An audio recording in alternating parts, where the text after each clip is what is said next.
So, usual format, names, pronouns, icebreaker, which for today will be uh, ignoring racism, homophobia, etc. If you could live in any other time period, what would you choose? And I will go first. So, my name is Jonathan, pronouns are he, him, and I think I would choose the 1970s. I really love the 70s. I love the music, the fashion. I love where the culture was headed at the time. Um, so yeah, definitely 70s. Yeah. What about you two?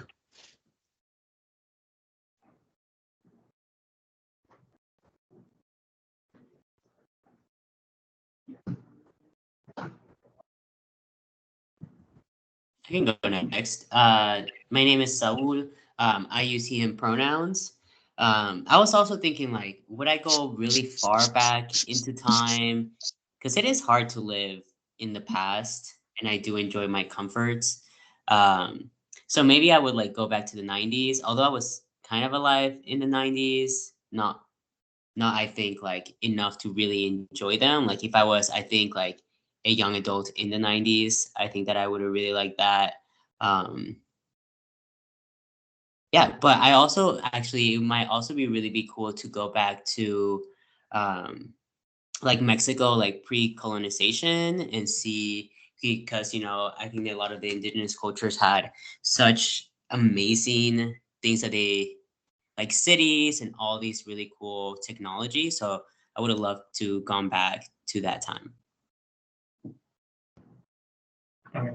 I can go next, and I have two other people here with me, so I'll let them go after I do. And they both just got here, so sorry for me. My name's Michael. I use he/him pronouns, and if I could live in any other time period, um, I don't know. Maybe I guess I'd go really, really far back to when people believed in like magic and stuff. So I like to see a little bit of that in my everyday life. But I will let one of these other people here with me go.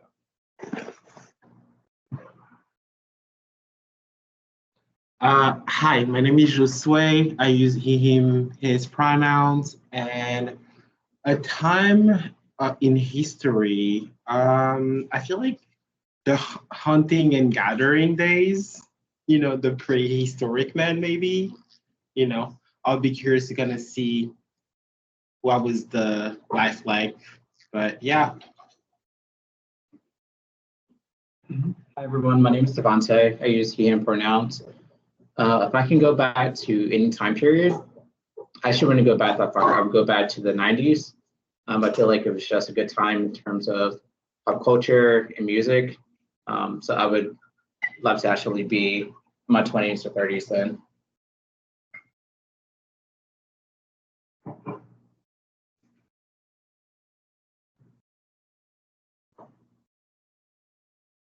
Nice. Okay. Well, I will go ahead and ask the question. What did you all think of this month's book, Self-Made Boys by Anna Marie McLemore?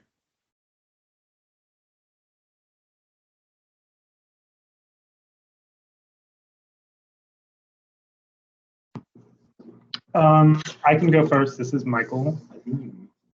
Um, I think for the most part, I enjoyed it. I will say that I'm not necessarily like the biggest fan of The Great Gatsby. Is one of my favorite things, so that was a little bit of a hurdle for me to get over. But I did appreciate sort of the retelling with a spin that's a lot more inclusive and showcases people that we wouldn't normally see in that story.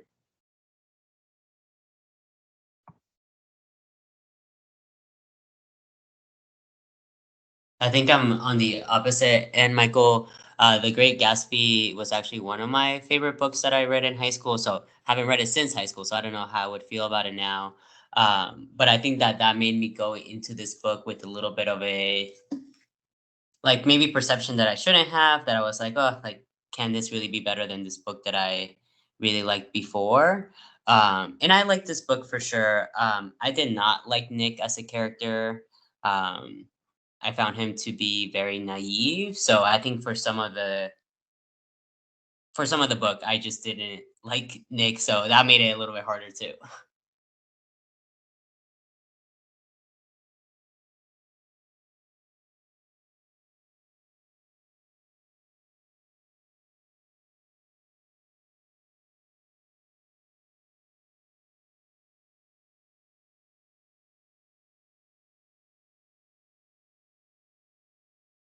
Did either Devante or Josue want to share as well?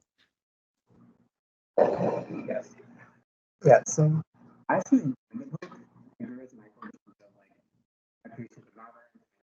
Sorry, you're getting muted. I can't hear what you're saying. Oh, sorry. Can you hear me now? You No, sound try far away. again. Yeah. Is it a little bit better? No.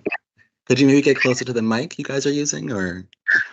Yeah, I'm like right in front of the computer. I'm just trying to speak louder. But actually, really enjoyed the book. I feel like I appreciated the modern and progressive, but also kind of being honest with the time frame and kind of how they would be towards different people. I'm sorry, Devante. It's just I can't hear anything you're saying. It sounds like you're sharing a lot of great stuff, and I just want to make sure you're being heard. Because I can't make out anything that you're saying. Can you hear me now? A little. So maybe come on this side. We will hear out audio. But for now, I guess.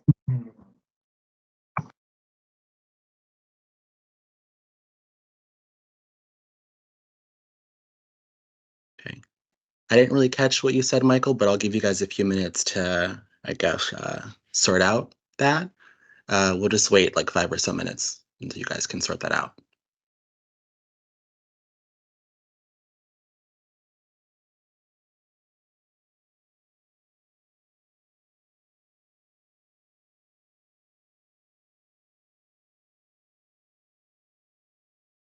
Okay, so I'll go ahead and share while they're figuring that out.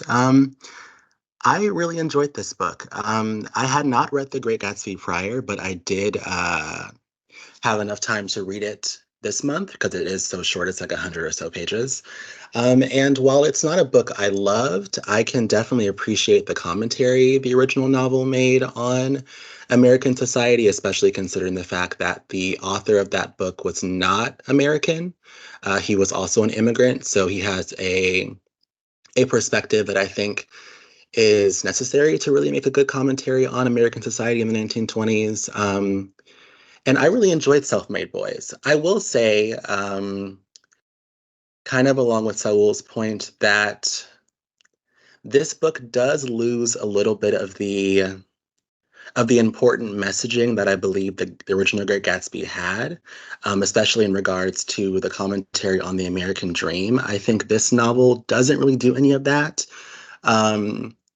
And while I do believe that it's important to judge this book as a standalone novel and not compare it too closely to The Great Gatsby, because I don't think it's really trying to be that, it is a retelling. So I think in some ways it has to follow similar story beats.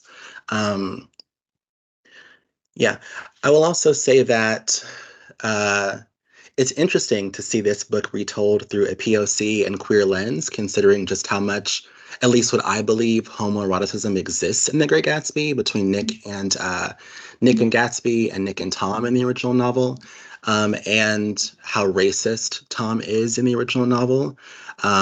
He has a whole like storyline about how he believes people of color are trying to infiltrate white spaces. And it's funny to see that play out in this book because you have a woman of color literally trying to marry her way into his family. So that's definitely interesting. So yeah. And I see we have Devante joining. You can go ahead and share if you're ready. And if not, we can just keep going until you're ready to talk. Can you hear me better now? Yes, much better. Yes. Okay. Sorry. So the original question was my thoughts on the book, and I appreciated the modern and progressive spin that is on the book. That I'm happy that you actually kind of brought up your last point, because I tried to reread The Great Gatsby, and then I couldn't make it past Tom's racism, so actually kind of stopped. So I actually do second. I do appreciate them making him less racist, while also still acknowledging that his family and his own beliefs are still in that same type of time period.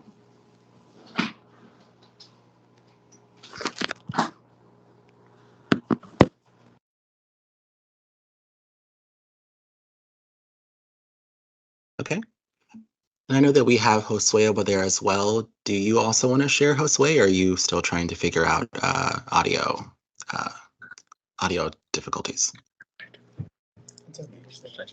Well, well, Michael kindly invited me to the group like last minute, so I literally just did not read the book. So yeah, I guess it's like the next book for me. I'll be able to participate a bit more, but thanks for having me. No problem. Okay, so let's quickly go ahead and run through what I consider to be our four main characters, Nick, Daisy, Jay, and Jordan. Just general thoughts on each character. Let's start with Nick. General thoughts on Nick.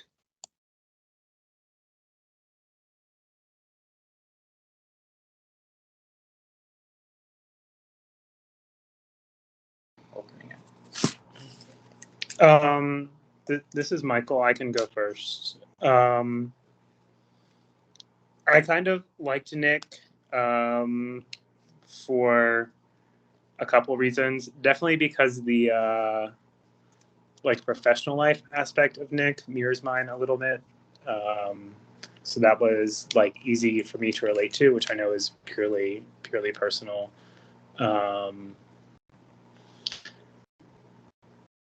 But I appreciate the story of Nick, leaving small town, coming to big city, and still contributing to his family, trying to understand what manhood is. And I think that was a nice journey to see. I'm not maybe entirely sold on the love story or his relationship with Daisy, but outside of that, my positives are definitely the family thing, making a better place for himself and those behind him.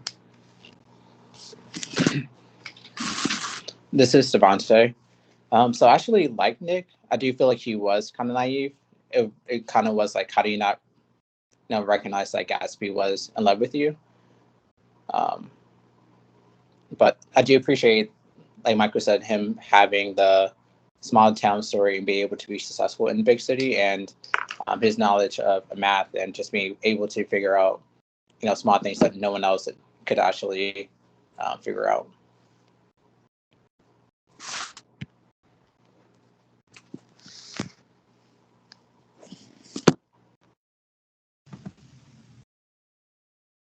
Yeah, for me, I think Nick was a little bit frustrating at times because of how naive he was. I did appreciate the addition to his character of being basically a genius at math and being able to see all these patterns.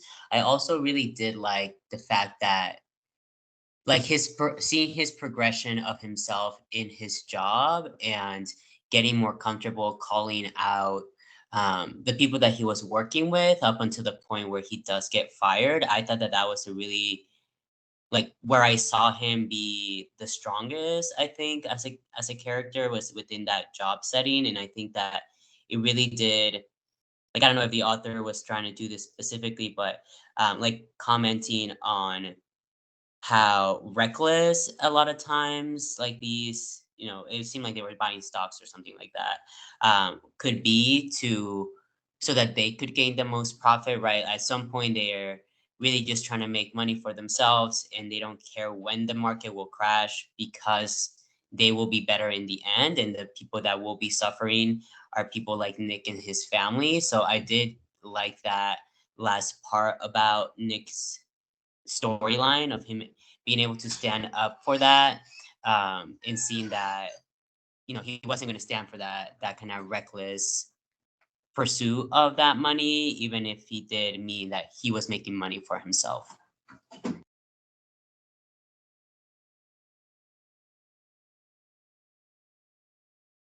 Yeah, I agree with all of you guys. I am a bit torn on Nick.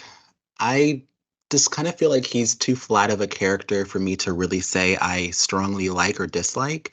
I do agree with what a couple of you have said, so in particular, that Nick is quite naive. But I would also say I think in a lot of ways they all kind of are. I think that's probably just because they're so young. Nick is, I believe, the youngest out of all of them. He's 17, while the others are between 18 and 21. So there's that. I also, I'm not sure if I don't buy the love story between Nick and Jay.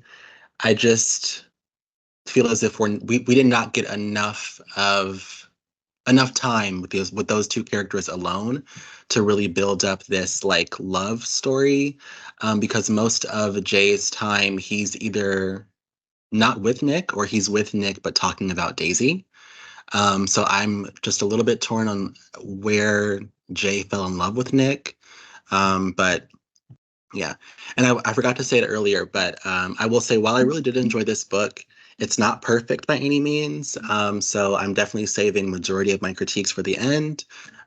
So yeah. Also, I forgot to say, can we all go around and rate this book out of 5? I'll give it a 4. What do you guys think?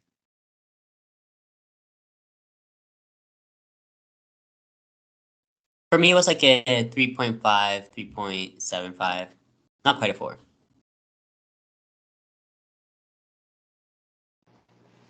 I would also rate it. This is about a 3.5. This is Michael, and I would also give it I'd give it a 4.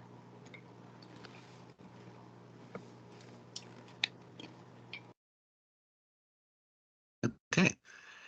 So let's move on to Daisy. What do we all think of Daisy's character? General thoughts.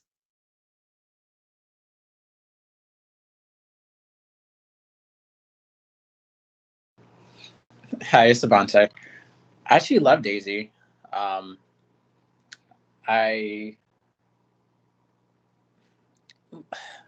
I feel like she didn't play the character of being naive or stupid and just like, oh, I'm so innocent, or I am just gonna allow Tom to manipulate me. I think the fact that she was able to put on the act that she did at the end of the book was amazing, and her love story with Jordan was honestly the best plot twist or part of the book for me.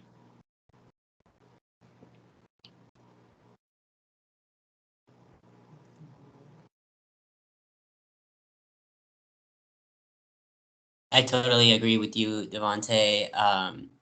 Daisy was a really great character for me as well, especially the twist with Jordan. I did not see that coming, although kind of like Nick, like looking back on it, it was very obvious. Um, so I like Daisy for how clever she was. At the end of the book, or maybe kind of in the middle, she talks about right how people just see her as this pretty girl that they're able to like tell what to do, but then to see at the end that she was really orchestrating her destiny was really great, or not maybe her destiny, but what she hoped her life would be. So I thought that was really amazing. I think obviously the part that she, I think, also lost herself on or thought that she had more control over was how she was changing to be more white passing. I think that she did see that and was purposefully doing that to better her status and the status of her family. But I think that she did at some point like kind of lose herself to that. Um, and maybe it was when she kind of acknowledged and said sorry to Nick about the fact that she lied about how they were connected. So I also thought that that was maybe not a weakness of her, but something that I did see as a fault, that kind of losing herself, that part of that identity.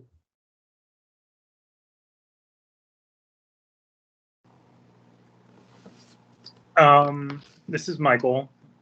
For the most part, I appreciate Daisy as a character. I did, going back through the book the second time, knowing like what I knew was coming after ending it the first time, I definitely saw Daisy in a little bit of a different light, because there are definitely a few places too where she kind of, almost where Nick is like, especially with the ball, and Nick is like, oh, we're like playing this like big like trick for you, like we're like doing all this scheming, and then to like going back the second time and hearing that Daisy is doing this like additional level of scheming on top of that, is a little bit of an interesting twist for her, especially seeing that she is like truly a scammer at heart with the whole necklace thing. So that was kind of cool, seeing like a like female criminal mastermind at some level. But yeah, the whole thing with Tom, I just kind of am like, I don't know. It's not my favorite part of the book. I'll say that, the relationship between Daisy and Tom.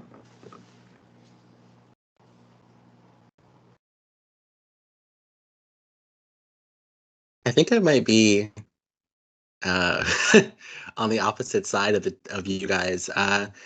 I didn't really like Daisy. I don't know. I just kind of felt as if, well, I understand her in a lot of ways. You know, she's passing as white for survival, for certain opportunities. I can understand all of that, but I would have appreciated it a lot more if Daisy played like the ditzy role with everyone else, but like in her letters communicating with Nick and with her family, she kind of dropped that and was herself.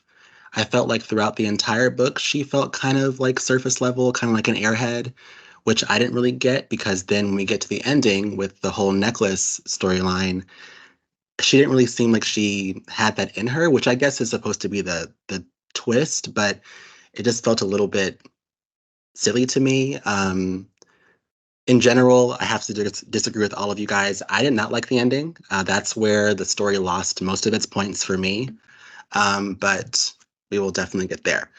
And I didn't really like her treatment of Nick, and I also didn't like how much Nick let her off the hook. I would have definitely loved a bit more conflict between the two of them, because like Nick says in a few points throughout the story, that like she denied her relation to him just to appease Tom, which really fucking sucks. So I don't know. I can't like someone like that. Um, and oh, the relationship between her and Jordan.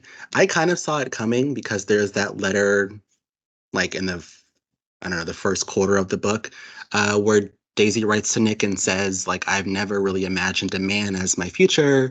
I've never loved a man, blah, blah, blah. That's when I kind of assumed, okay, is she a lesbian, or is she going to be like potentially asexual, aromantic? But yeah, I kind of saw that whole thing coming.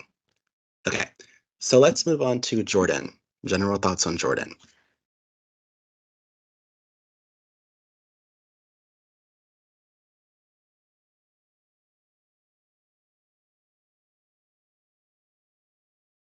I think for me, Jordan, like I didn't really have a lot of thoughts about Jordan, to be honest.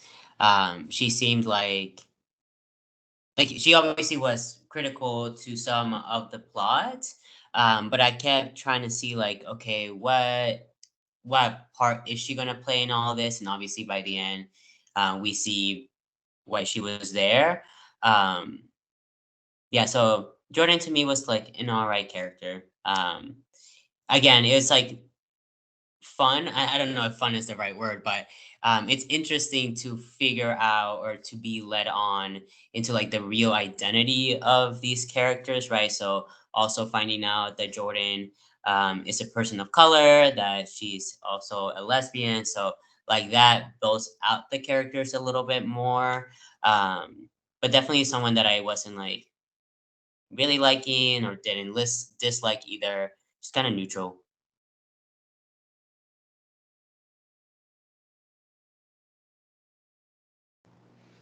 Hi, this is Savante. So I feel like when it came to Jordan, I kind of initially kind of saw her in the same role as Martha, where like I didn't know other than moving the plot forward, why they were in the book. Because it was kind of hard to tell if Jordan was like, was she Daisy's friend? Is she Jay's friend? Like, why does she just keep popping up? And, now she's helping Nick. So I do feel like towards the end, when it kind of became real clear in terms of, like the debut, and she was walking with Daisy, in terms of like, oh no, this is someone that is actually important for a natural romantic relationship in the book. Yeah.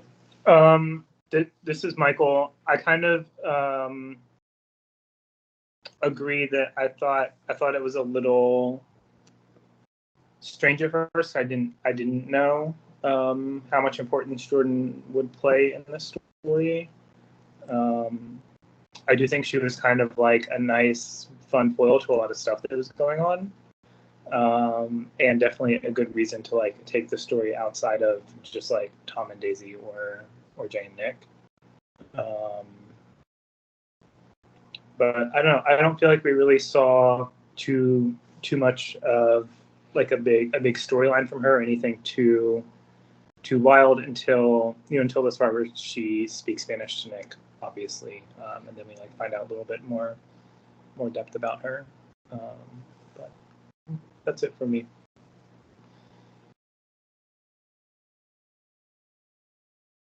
I think I kind of like Jordan. There wasn't really much of her in the book, but what we did get, I did like. My one issue with her, though, is, like you guys all brought up, she is also a lesbian and is also Latina passing as white. I feel like when the author revealed that to us, that made her too similar to Daisy, in my opinion. Which I don't know, I just didn't like that. They were just almost like the same character, especially because they have so many similar interests and all of that, and they have the same motivations. I don't know. I wasn't really satisfied with that. The only really difference between her and Daisy, I think, is the fact that Jordan likes sports, golf, and Daisy does not. Because outside of that, they're basically the same person. Okay, so let's move on to Jay. What do we all think of Jay?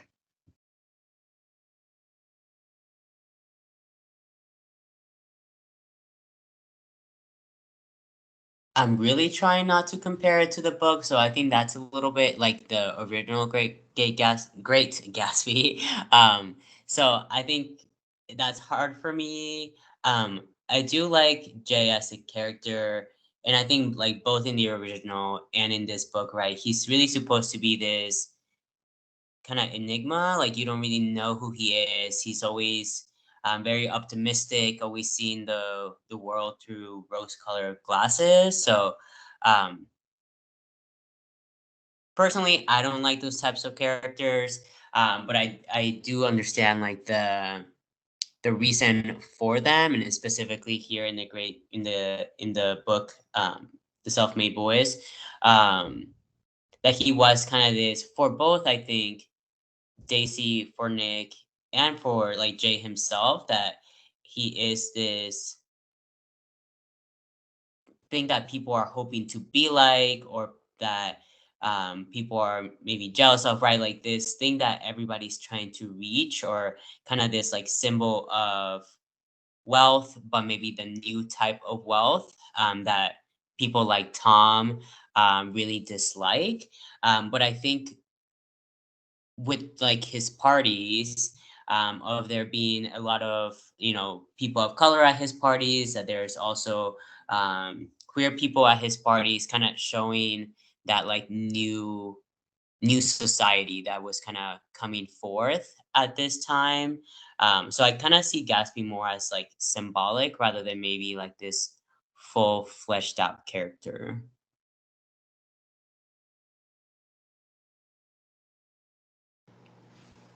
Yeah, I think I actually kind of have mixed feelings about Jay.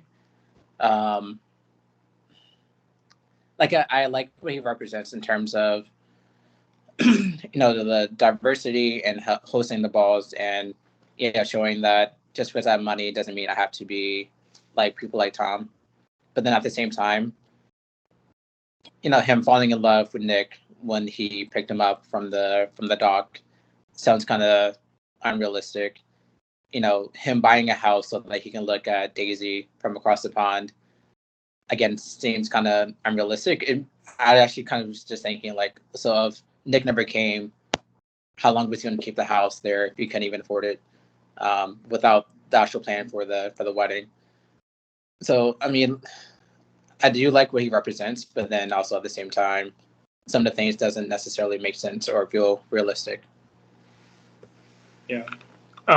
This is Michael. I also agree that some of the things about Jay didn't necessarily like fit in or make the most sense. And actually, a couple times caught myself wondering, like, would the story even work without him? Like, does he need to be a central part of it? Which, I mean, in the end, I guess I think he does, because a lot of the relationship between him and Daisy centers around the parties. But I definitely, like, I don't know. I'm not sold on the love story between Jay and Nick.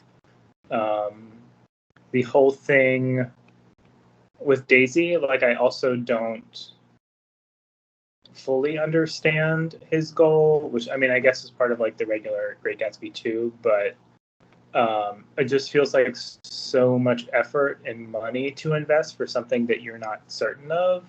And it seems like there would be easier ways to do that, especially like in a time period where women are so reliant on being attached to a man to just be like societally viable, that there would be like a lot easier ways to accomplish his goal than just with Daisy. But I don't know, maybe not. But those are my initial thoughts on Jay.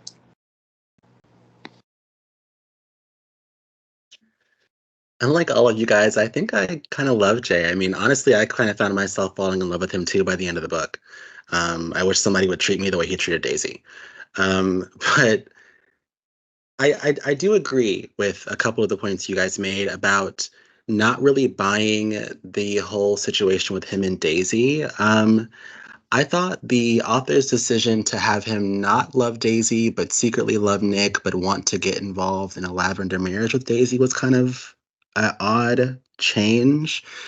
Because, like Michael is saying, he's investing so much time, money, and effort into just convincing Daisy to fake marry him, as opposed to convincing her that she could love him, which doesn't really make much sense to me because if the marriage is going to be fake anyway, then why does any of these grandiose parties really matter? Um, but yeah, and I think one of my primary issues with this book in general is the author's decision to age the characters down so much from the original novel. In the original novel, they're all like in their like mid 30s. Daisy and Tom have children. Daisy and Tom are married. And I think the story really only works if they're adults. It doesn't really work for me if they're teens, especially with Jay's character. It's not really clear to me how he made so much money so quickly by 18 years old, by having a business that he shares with Martha, which I don't think was really explained well enough to really get a grasp of what they do, but sure. So I guess my first question to all of you guys is, what did you think of the author's decision to age the characters down from their mid 30s to like teenagers?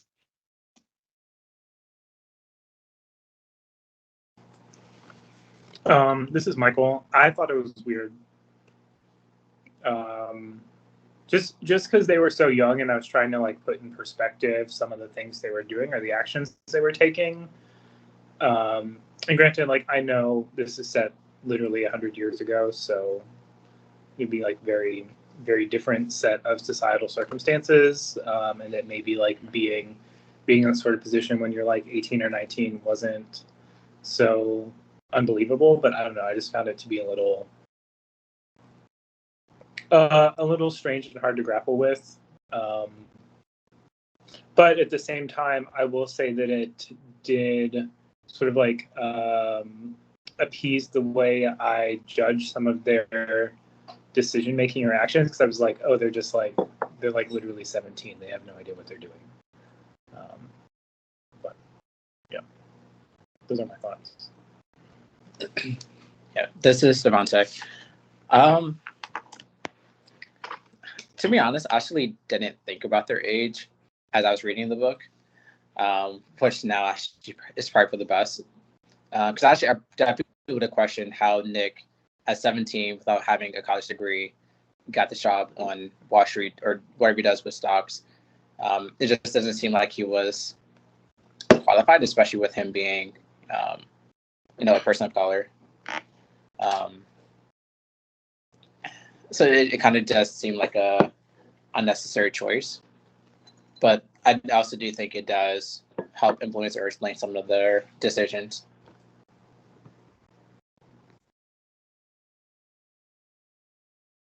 Yeah, I think that was also like I didn't like that change. I feel like when the fact that they are older, or if they would have been older, maybe it would have made the love between Daisy and Jay seem more realistic. Because at that point, I think that Jay would have had all these years to like build up this romance, even if this romance isn't real. Like to him, it very much is after longing for years and years and years.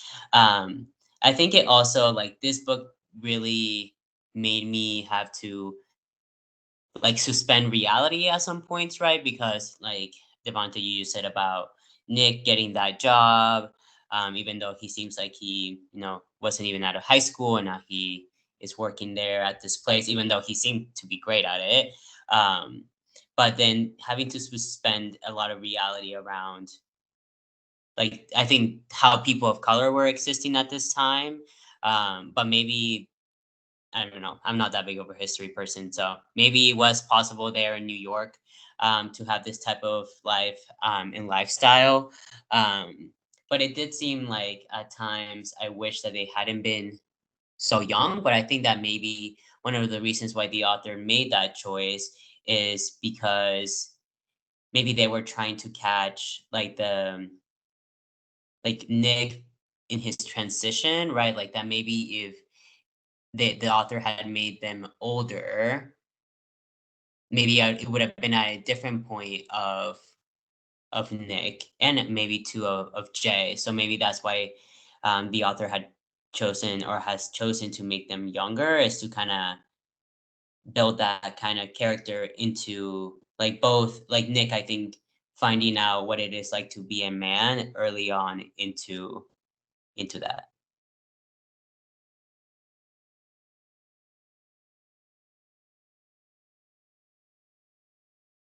Yeah, to agree with you all, in relation to Nick's job, I would have definitely preferred had we first met Nick during his encounter with the person that hires him, because we just kind of skipped to him getting the job, and it's not really clear how he got it. What did he have to do? There was obviously some sort of, I think he said that he helped the guy fix his tire or something like that, but it's not really clear to me how that led to proving he's, one, a math genius at 17 years old, and B, should be working on Wall Street. I don't know. It just, I don't know. It felt a little bit too perfect, I guess. Um, so yeah. And I guess since Saul, you brought it up, not really understanding the history too much, what do you all think? I guess how important is historical accuracy to you when reading historical fiction? And do you think it's a good thing or a bad thing with the author taking so many creative liberties as they do in this book?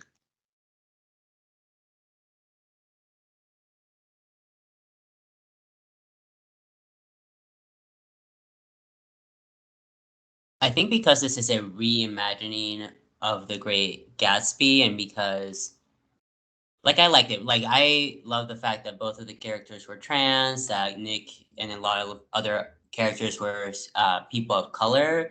That was, my favorite part of the book. But I think that so for me, since I don't read a lot of historical fiction, it was not necessary for it to be accurate because I knew that like what the author was doing wouldn't let like it wouldn't be so possible maybe to tell this story if it has to be 100% accurate. um so like I said, I suspended reality and just lived in this world where this could all be possible. But yeah, so it wasn't super important to me that it was historically accurate.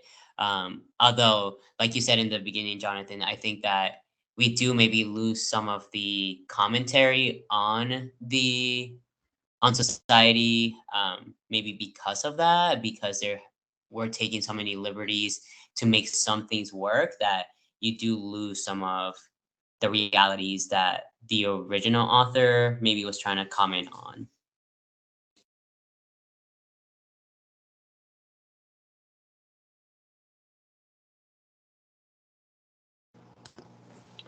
Actually, I agree a lot with what Sol had to share. And one of the notes I had, I don't have a lot written down on my notes this time, but one of them was like, is this believably woke? Because while I do appreciate the story, like Sol mentioned, some of the things I have trouble imagining them realistically, like in the setting we're supposed to believe that the story is in. And I think that detracts for me just a little bit. And this, is probably true with any readapted historical fiction, that I'm going to have the same issue. But just the way that they're sort of talking about like queer rights and women's rights and the way people of color are treated and some of the things that happen. I had a really hard time believing that those things were actually happening at the like scale or openness that they were happening in the story.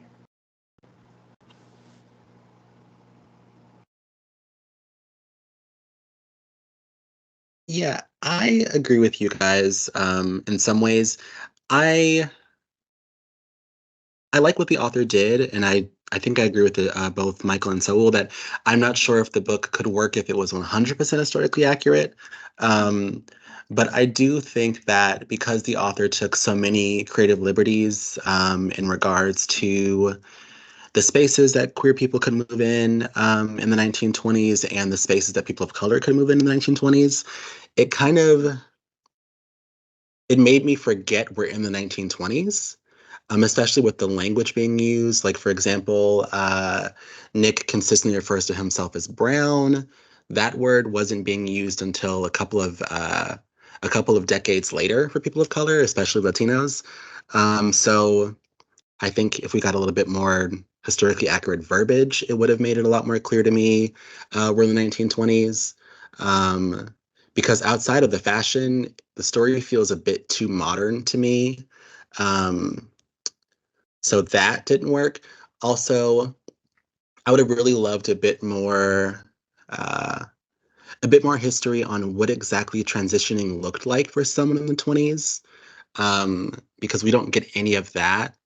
And Nick consistently says that his parents went through so much to help him transition, but what exactly does that mean?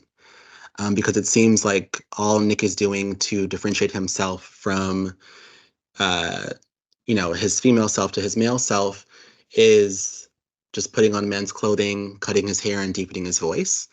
Um, and the way he talks about his parents, it sounds like they did so much more for him, but we don't get any of that, which I also think was a negative on this book's part.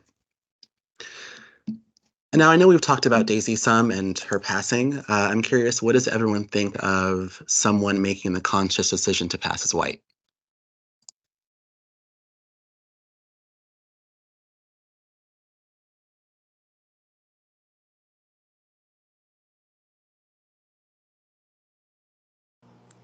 I can start this one. It was a little bit interesting for me as a sometimes white passing person, because I think definitely, like as a youth, this may have been something that I subconsciously tried to do. But I don't. It's hard to reconcile a character that we're supposed to like be on their side and have them so blatantly disregard or even ignore a central part of who they are for the sake of societal gain, which I know is like maybe part of like the commentary on the American dream.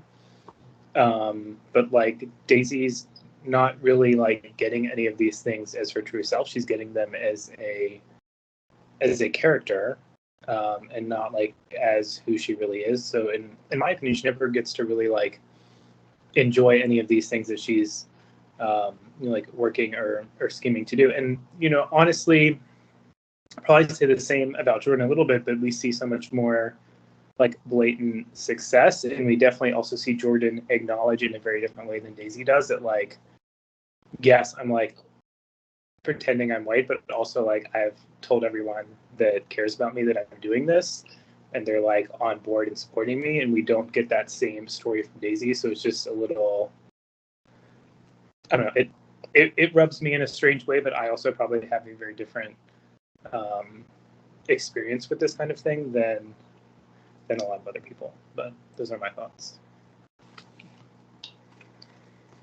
Hi, it's Devontae. I feel like, especially like in the context of the book, and even in modern times, like I have friends that have the ability of doing it. I feel like in terms of there's the purpose of doing it, and trying to have like the best outcomes of life. Yeah, I definitely understand it, but I think there also has to be like a level of authenticity in terms of, at some point, when does the acting stop and when do you truly be yourself? And I think it was kind of mentioned earlier, like my issue with Daisy is like, not that she was trying to be leaning into like the white passing, but I feel like she really could have actually been herself when she was communicating with Nick or with her family, instead of keeping up the pretense of trying to be white passing. This is Josue speaking. I have a neighbor who's like, I don't know, she's like 90, and I don't know, we're friends. For some reason, I tend to be friends with a lot of older people. I don't know why it happens, but she lives in my building, and she kind of talks about like, that the era of like, when things were really, really bad, and she's like white passing, and like she literally is like really upfront about the fact that yes, I've definitely have used that to my advantage, and and she really like. But the thing is, I kind of like love her life story because she has done so much in like the DMV area, like using her privilege to actually uplift like people of color, like Black people.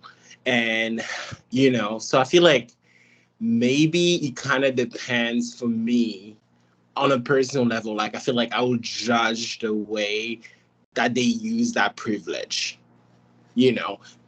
Are they using it just to help themselves, or are they using it to actually help other people too? Like so I think I would judge that based on that. And personally, in terms of a last story, I'm like, okay, yeah, I understand you had to do that because of that time period, and you definitely, looking at your life, you did like a lot with that privilege. So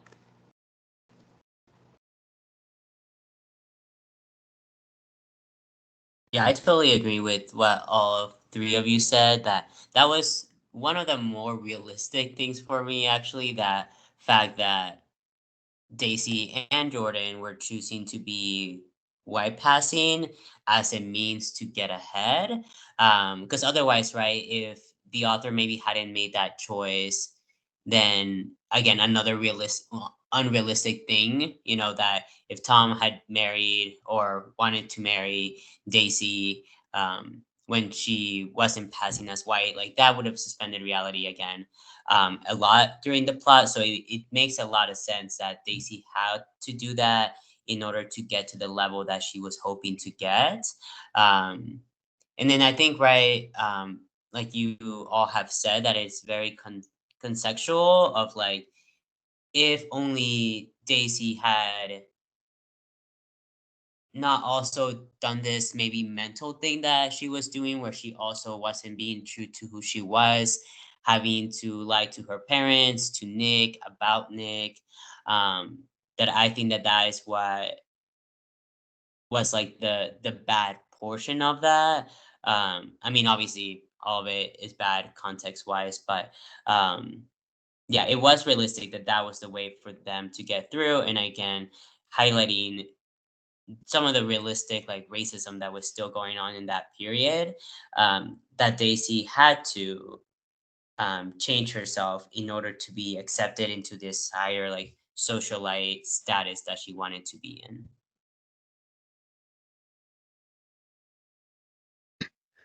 Yeah, I agree with all of you. Considering the time period, I definitely understand why someone would want to pass as white, especially Daisy, considering what she wants out of life. Um, and I think it's interesting that a couple of you have brought up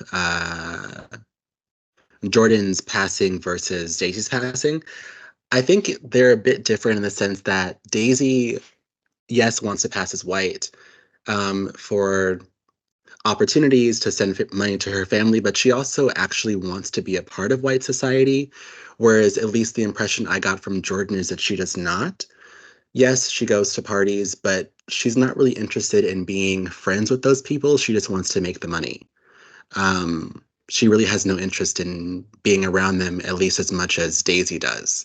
Um, so I think we're kind of seeing two opposing sides to someone wanting to pass and then integrate into white society versus wanting to pass and not be a part of white society. Um, and I guess a follow up to that question is, as queer people and people of color, can you relate to the idea of passing? Maybe not passing as white, but passing as anything.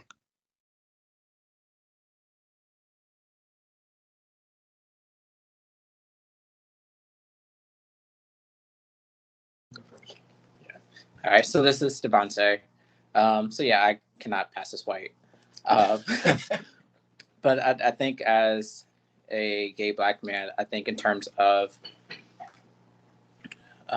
presenting myself as mask, or I guess not being obvious in terms of my sexuality, especially in terms of the work I do as a therapist, my clients don't need to necessarily have, well, I have like the right to kind of choose in terms of what they know about me and what they don't.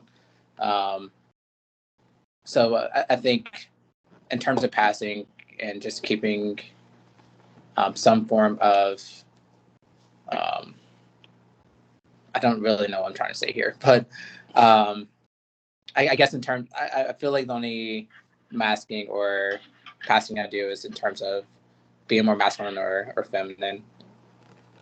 What about on the phone? When you pick up the phone? I think so, yeah. Yeah.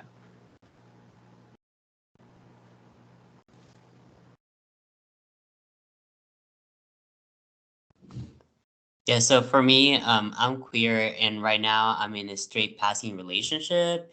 So I think that like really showcases me the amount of comfort that I have in terms of like showing love publicly, um, like compared to other relationships that I've been in, where I feel much safer. Like kissing my girlfriend in public, stuff like that, rather than in previous relationships when I did not. So I definitely get and can relate to the characters also using this, being or attempting to be white passing, in order to also have that safety, not just the the benefits that pass from that, but like I guess the non harms that happen from that as well. And I think like it really shows because of how Tom treated Nick later on, of like how dangerous those situations can be, where you can't hide, um, whether you're a person of color or you're a queer person, how quickly that can turn. That, oh, you might be, you know, you quote unquote in somebody's good graces, and then the minute where you challenge that because of something unchangeable about you, they immediately turn to be aggressive, or to just be against you. So I think that that really showcased like the safety factor of it as well.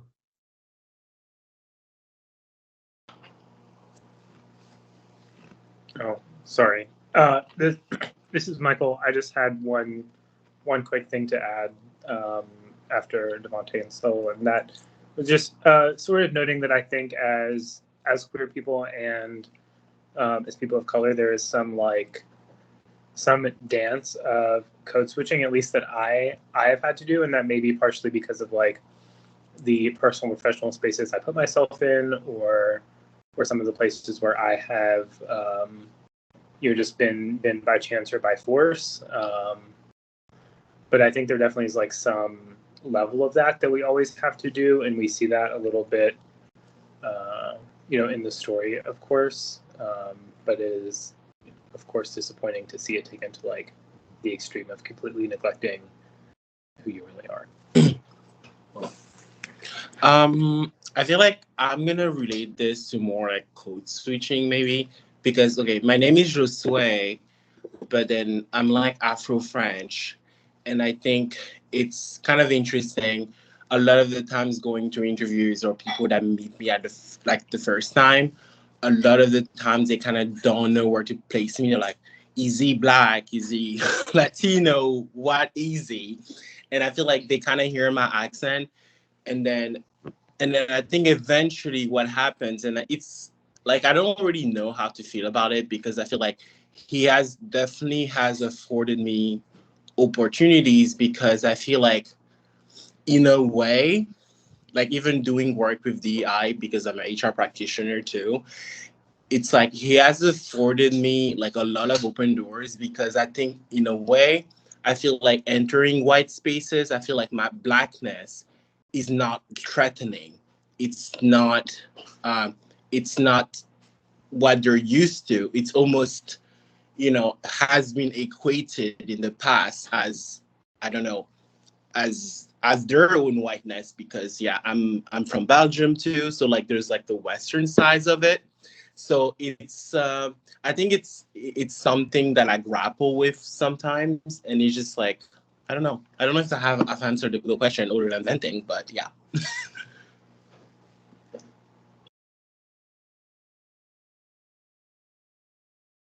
Do you guys notice any similarities between Daisy's desire to pass as white and Nick's desire to pass as cisgender?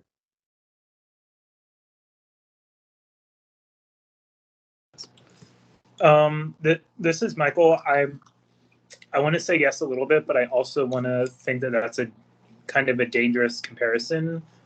I think that being trans, and this is not my experience, so I can't speak to it fully, but it's like a core part of who you are in a very different way than like choosing to deny your race, ethnicity, culture is. And that I don't, not that I'm trying to be careful with my words, but I think it's such a different kind of experience to like know that you are in the wrong body than to neglect something that you actually can't and shouldn't change or be ashamed of, at least in my opinion. I agree. Yeah, to me, I often struggle with this as well. I am trans. I'm a trans man, and sometimes I struggle with the fact of like, because I am also cis passing. So I oftentimes struggle with the fact of, well, I don't know how cis passing I am, honestly, because I'm pretty gay. But sometimes I do struggle with the fact of like, should, like, I am very proud of being trans, but I don't always lead with that either, because I think that there is this, like, maybe point in my life also where I'm like, I am just like who I am, and how people view me is on their, like through their mind. So I do think it's different than like I think it's different between Daisy and Nick, and I don't think that there really is such a comparison between the two, because I think like other trans people can, and I think maybe that this is also something that a lot of trans people struggle with, of like, when is it that people can choose to just be like who they feel that they are without having to put this like label on themselves of being trans, right? Like, do I have to, as a trans man, say that I'm a trans man? Can I just say that I'm a man? So I think that that is a different level of maybe complexity than the Daisy passing as white.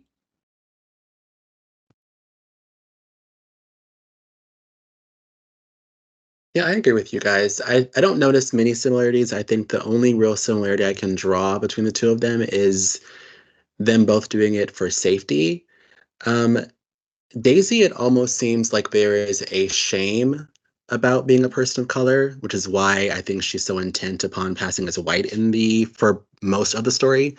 With Nick, I don't get any sense of shame. I get more he just wants to be safe, and probably understands that certain opportunities, especially his job, wouldn't be given to him if he were open about being trans. Same goes for Jay, I believe. Because I think of what would happen if Daisy were in a room full of Tom's friends and she let it slip that she's actually a person of color. What would that mean for her? How would that go?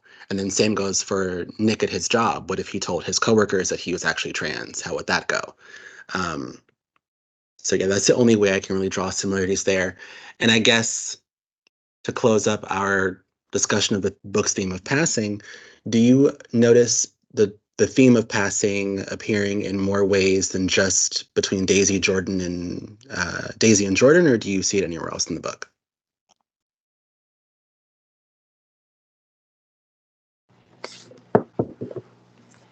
I mean, this whole sort of like final scene where like trying to pass is dead. I know that's not the same, but there are definitely a lot of ways in the book where we see this idea of trying to, I don't know, like put off some sort of like mirage or something that's not really there, just enough for people to believe it and digest it and move on. I don't know. I think we see it all the way throughout the book from beginning to end. Yeah. And sorry, this is Devontae. And I'm reminded of when they go to the bar, which I believe is hidden in a bookstore, maybe. It's hidden somewhere. So I think kind of just like going with the time period in terms of having, hitting safe spaces for queer people. Yeah, I also don't know if it's like necessarily the same, but I think that there is a lot of like themes around people hiding who they really are within the book. Like even Tom, right? At first he seemed like an okay guy, or at least better than he eventually was. And then you really see that he really is like very racist. Um, and that he's also like maybe not as rich as he puts on to be, or at least not like himself personally, without that family help. There's also, I think, was it Martha as well that maybe was Jewish, and I think like hers was different, right? Because she was also always like something about her attire, her outfit. She tried to showcase her family in some way, so maybe a little bit, opposing than what the other characters are doing. But I think that almost every character that we see is like somebody who is hiding something, or like not fully being themselves. And I think that it could be a reflection of the time, of like this the 1920s not really being a place or a time where people can truly be themselves, because everything is so guided by what society thinks is right and wrong. But it almost seemed like to me that a lot of characters were hiding, that weren't really showcasing fully who they are. Yeah, I agree with all of you. I think the theme of passing is prevalent throughout the entire story. I think every single character in the novel is passing. We see it obviously with Daisy and Jordan passing as white, Jay and Nick passing as cis. I would argue Tom and Jay passing as rich. because we find out later on that Tom is not anywhere near as rich on his own as he appears to be. It's all his family's money, none of it's his, and he actually owes like several people vast amounts of money. And I would also argue all of Nick's coworkers are trying to pass as much smarter than they really are. Um, Nick is the only one who seems to have a good grasp of the way the economy works, the way it can fluctuate, whereas they all seem to believe that they're rich now and will stay rich forever, which just looking at the economy changing throughout the years, we all know is not true. Um, and Nick even makes a point to say, you guys were fooled into buying Canadian money from guys who weren't even Canadian because you're just that stupid. You wouldn't even know if someone's American or not. So I think that's another way that they all attempt to pass. Which, as I read that part, I was thinking to myself, maybe RuPaul really is right. We all are born naked and the rest is drag because everyone is pretending to be something they're not. Okay, and I'm curious, did you guys notice an importance in the division between people living in West Egg versus people living in East Egg? Did that difference make sense to any of you guys?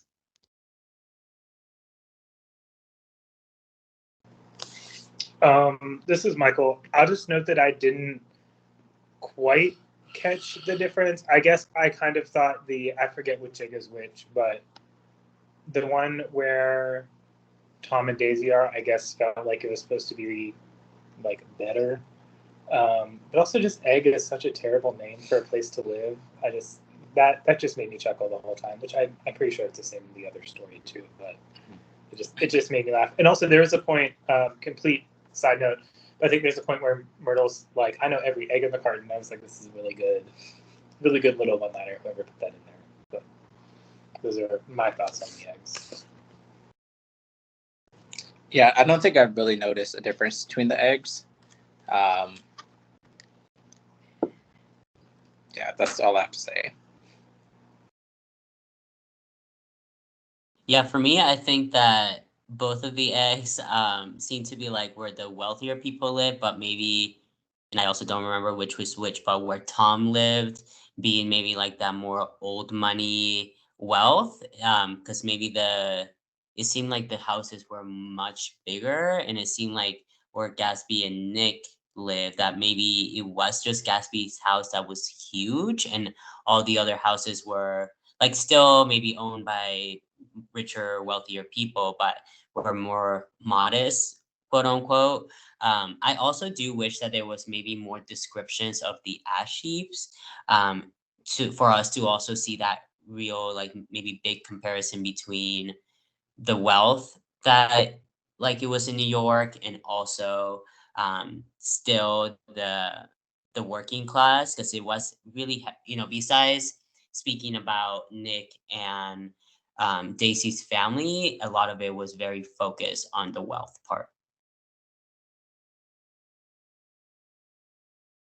Yeah, I agree with Saul. I think I did notice the difference between the West Egg and East Egg. I think it's much more prevalent in the original novel. It's not super prevalent here, but I do believe in both novels, both authors are trying to show us the division between old money, which would be East Egg, and then New Money, which would be West Egg, and just how even amongst the rich classes, there is that same division.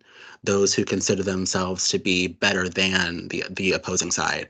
Also, I think of with the notion of new money versus old money to me is obviously generational wealth, which is most times earned off the backs of people of color, poor people, slaves, things like that, versus new money tends to be people who actually worked for their money. And I think that's most prevalent through Tom versus Jay. Jay actually started his own company and made his own money, whereas Tom is just like a Nepo baby who has his daddy's money. And it's not clear to us how they made their money, but I can imagine it's not made in the most ethical ways. Um, okay, now let's talk about the necklace storyline. We obviously know what happens with the necklace, but before we got there, what did you believe was going on with the necklace?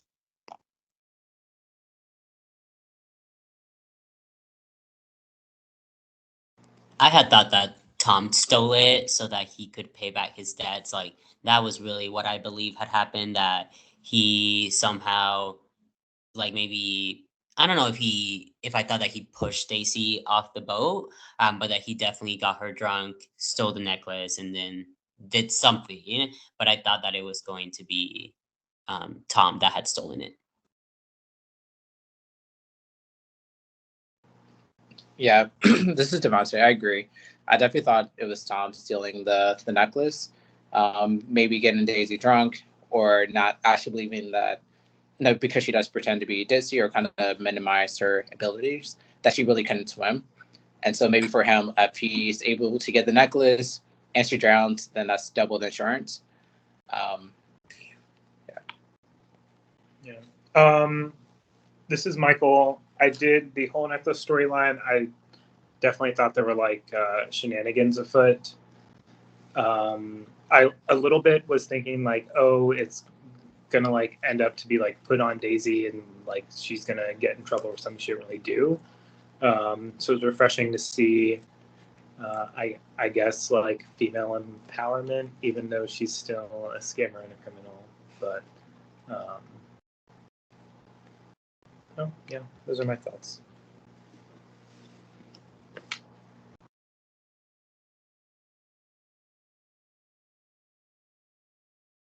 Yeah, I agree with you guys. I did think it was going to be Tom, especially because the detective makes a point of sharing with Nick that Tom is actually broke and owes several people money, which would make him stealing the necklace make a lot of sense. I actually wish it was Tom. That would have made the ending a lot more impactful to me. But that's just my personal thing. So what did you guys think of Daisy's decision to break up the necklace and sell it?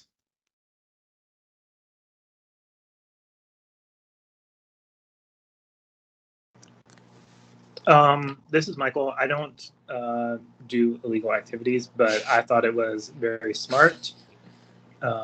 So I just like props to her for the entrepreneurial spirit. And I did like the way that there's a scene where she's with the other two ladies and they're like looking at all the necklaces and she's like, and this one's like blue and green and this one's like pink and purple and this one's got like cream colors and rose colors. And I was like, it's actually kind of nice that they like did something with it. I also just I had trouble fathoming like what this necklace looked like because I don't think I've ever seen a pearl necklace that costs hundreds of thousands of dollars. So that was kind of fun to try and imagine what hundreds of thousands of dollars worth of pearls in 1920s might have looked like. But yeah, I think I also was just envisioning a regular pearl necklace. So when it was like a whole bunch of different colors, and she broke it up, I really was like, how big and gaudy is this necklace? Yeah, but I definitely support her being able to also not only share it with like, I guess, other girls when she threw it out on the beach or threw it into the water, but also sending some of it to her family to fulfill her promise of sending them money, even though they probably won't sell it, but at least they actually have something from her experience in West Egg.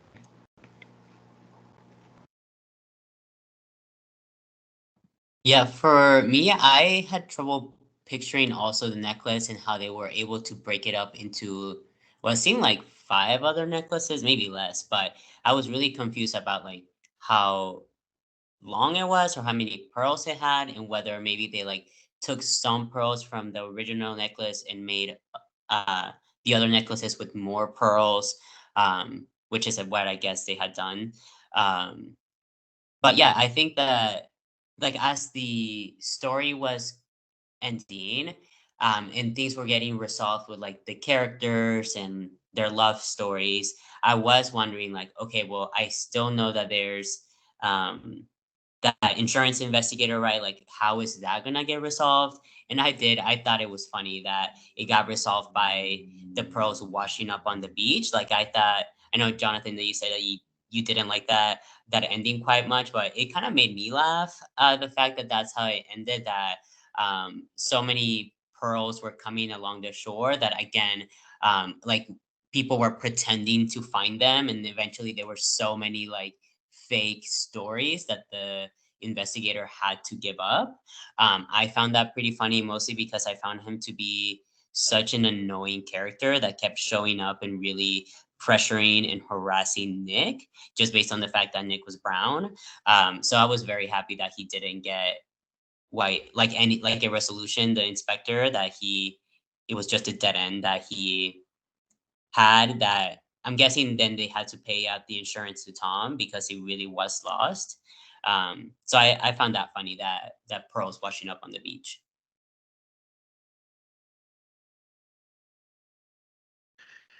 Yeah, the whole Daisy with the necklace thing didn't make much sense to me. Um, because it seemed as if she had been selling parts of the necklace, or at least breaking up parts of the necklace for some time before Nick arrived. Um, so it made me wonder, why didn't the detective catch on a lot earlier? Um, and then it didn't really seem like the detective was looking too much for the necklace. He was just so hell-bent upon catching Nick. Because if the necklace is floating around, it's being mailed to her family, it's being sold in this jewelry shop with these two women. How did you not pick up on that? Like, if you're such this, like, amazing detective. Um, so yeah, but I mean, in terms of her making the decision, I do get it. Um, but I guess my thing with it as well is she begins to sell the necklace before she realizes she's going to break up with Tom. So why sell the necklace and marry into his family? It seemed like it would have made much more sense had she made the decision after dumping Tom. But maybe that's just me. And I know we kind of covered it a little bit, but I'm curious, did anyone notice any like early signs of Jordan and Daisy being in love, or at least Daisy being a lesbian?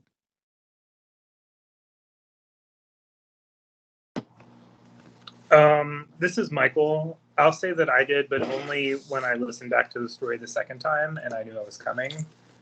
There are definitely a few little scenes or interactions between them that can have a deeper level of intimacy if you're like looking for it. And I think one of them definitely is like we see early on, like Nick sees them in the tent at the golf tournament and they're like holding hands and Daisy is like looking Jordan in the eyes and calming her down. Um, and that like, in retrospect, I'm like, oh, they're like obviously a couple, but I did not catch that the first time reading it, and I probably wouldn't have if I didn't know to look for it. Yeah, I don't think this is Devontae. I don't think I actually picked up on it until it was time for the debut when she said like, "Oh yeah, no, I've calmed her down like over 100 times. Like I know exactly what to do." Because then that really made me think like, okay, well, how close are they actually? That anytime like she's struggling, she probably goes to Jordan instead of Tom. So I think that was actually like the first glimpse of like, oh wait, like they actually might be together.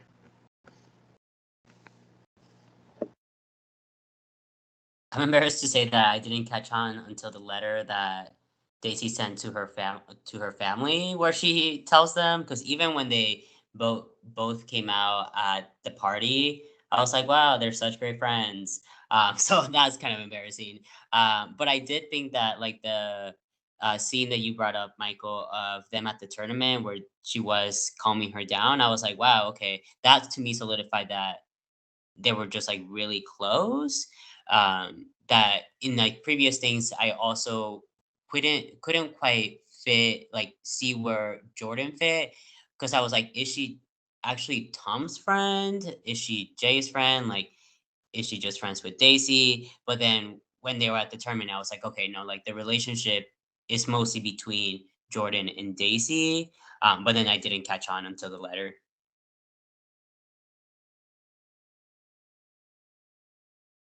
I think I noticed it pretty early on.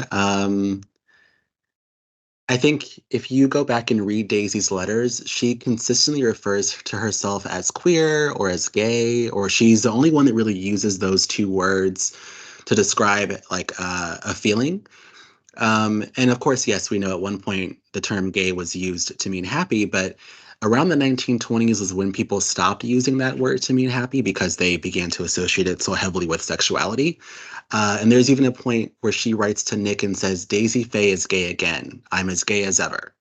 And I was like, okay, she's pretty much like laying it on very thick that she is a lesbian.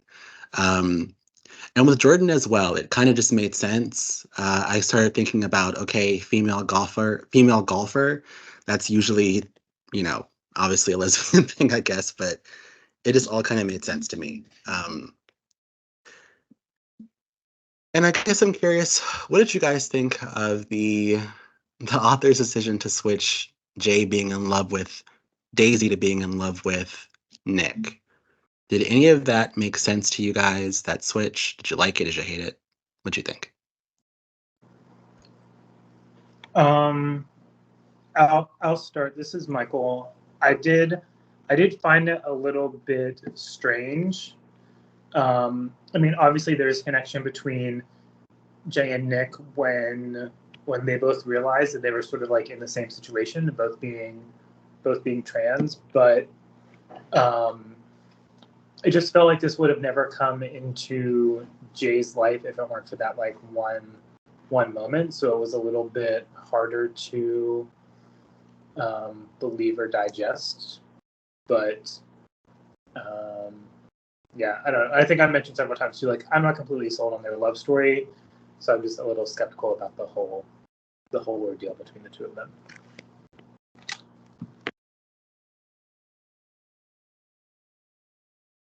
Yeah, same here, where I guess like throughout the book you can see Nick falling in love with or stopping himself from falling in love with Jay, but Jay was just seemingly so focused on Daisy that it didn't quite make sense that he turned around and was like, yeah, duh, I'm in love with you. Like this, since I saw you, I've been in love with you.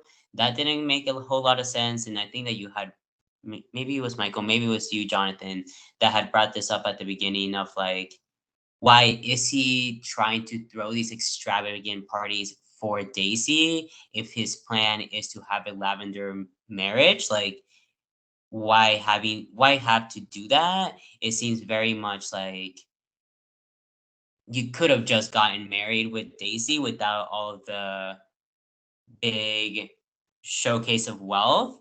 But maybe at the same time, even in order for their lavender marriage to work and for Daisy to see the um like what she would be getting out of it beyond just being able to be with Jordan sometimes, because I feel like maybe she also believed that if she had married Tom, she could still be with Jordan because Tom was also cheating on her. So, and he would go away for long periods of time. So maybe to her, she's like, okay, why would I marry Jay if I can also have this thing with Tom and get more money with Tom at the same time? So maybe Jay was still trying to show her that I am still a good choice. This would work better. You would still have the money. But it did seem odd that he kept trying to throw these extravagant parties, even if he wasn't in love with her.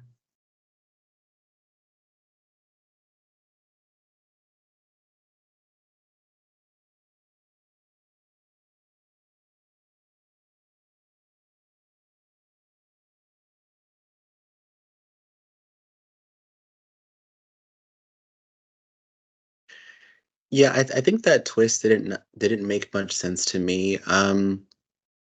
Especially because, like Sol was just saying, that Jay is putting in so much money and effort to impress Daisy. Of course, Jay does eventually say it wasn't all for Daisy, but primarily it was.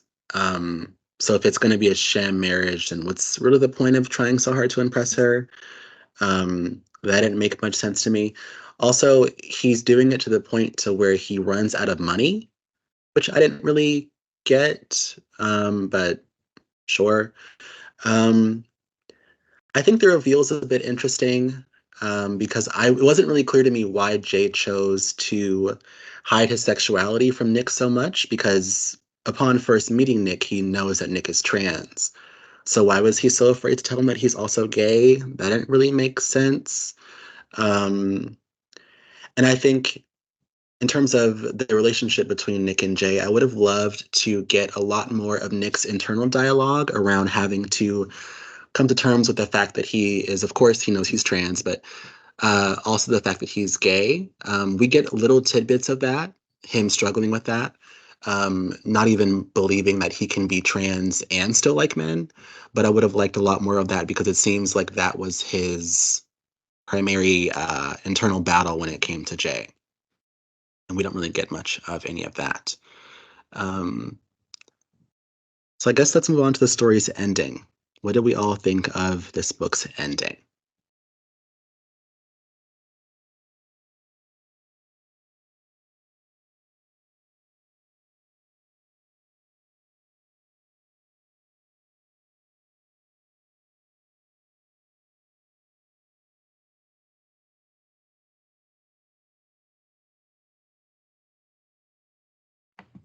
For me, I mean, I feel like it's always nice to read a book with a happy ending, which this, for the most part, seemed to have. Like a lot of resolution happened.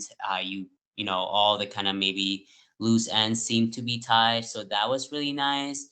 I don't know if I liked Jay and Nick ending up together.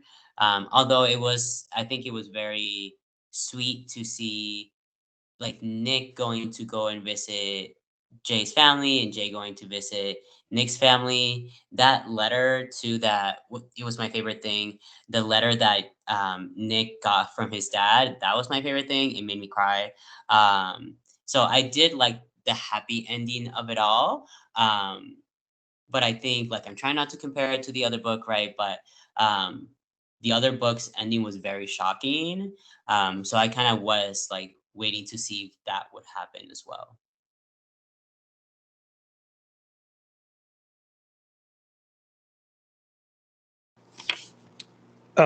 This is Michael.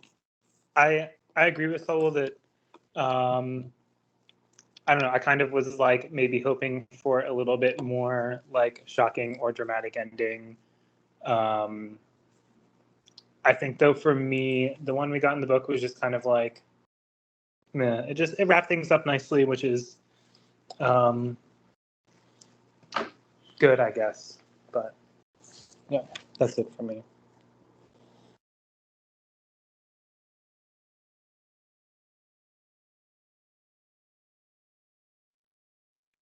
Hi, it's Devontae. Hopefully, you guys can hear me.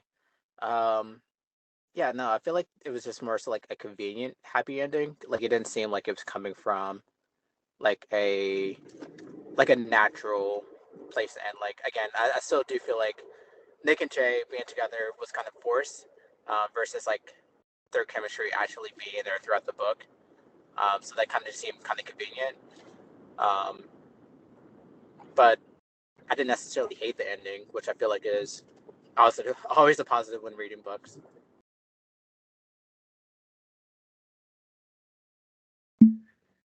I have to disagree with you guys. I hated the end. That's where the story fell apart for me totally. I can appreciate a happy ending. I can, but like Devonte was just saying, the happy ending did not feel earned. It all felt way too convenient. And I feel like once we get to the part of the book where Nick follows Daisy to the jewelry shop and discovers a necklace and all of that, everything else feels a bit rushed. It all happens like way too quickly. Everything is wrapped up way too perfectly. Um, and I think my main issue with the ending is sure, everything seems perfect now, but what are their plans long term? Um, that for me just didn't really make sense. Like I'm thinking if Daisy still plans to be this socialite and she knows that she would never be allowed to do that if she was to reveal that she's a person of color, and she later does reveal that, okay, so is she willing to give up her plans that she had? Same goes for Jordan. Jordan understands that she wouldn't be allowed in the country clubs, period, if she was a person of color, but she later reveals that too. So is she going to quit golf? And then in regards to Nick and Gatsby, sure, they can pretend to be just friends or whatever in California for a certain time period. And same goes for Daisy and Jordan. But eventually people are going to start asking questions about like why two men or two women never seem to have any partners of the opposite sex. That'll raise some questions. Which is why I kind of would have wished they would have all gotten to a lavender marriage. That would have made a lot more sense. It obviously wouldn't have given us this perfect happy ending that we got, but realistically, it would have made a lot more sense to me if Daisy and Nick, I'm sorry. Wait, what? Daisy and Jay and Jordan and Nick both got into lavender marriages. Would have made a lot more sense. So I guess I'm curious, what do you guys think their long-term plans are with the end?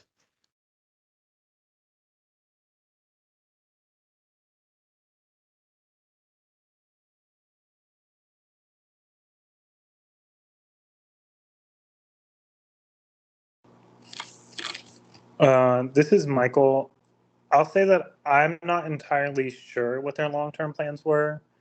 And sort of for the reasons that you just mentioned, I don't know that I had an easy time envisioning like what comes next or how that is like realistic in the setting for this book. Like there are obviously things that are like we'll have to see happen, but I just have trouble reconciling those things happening in the reality of the setting.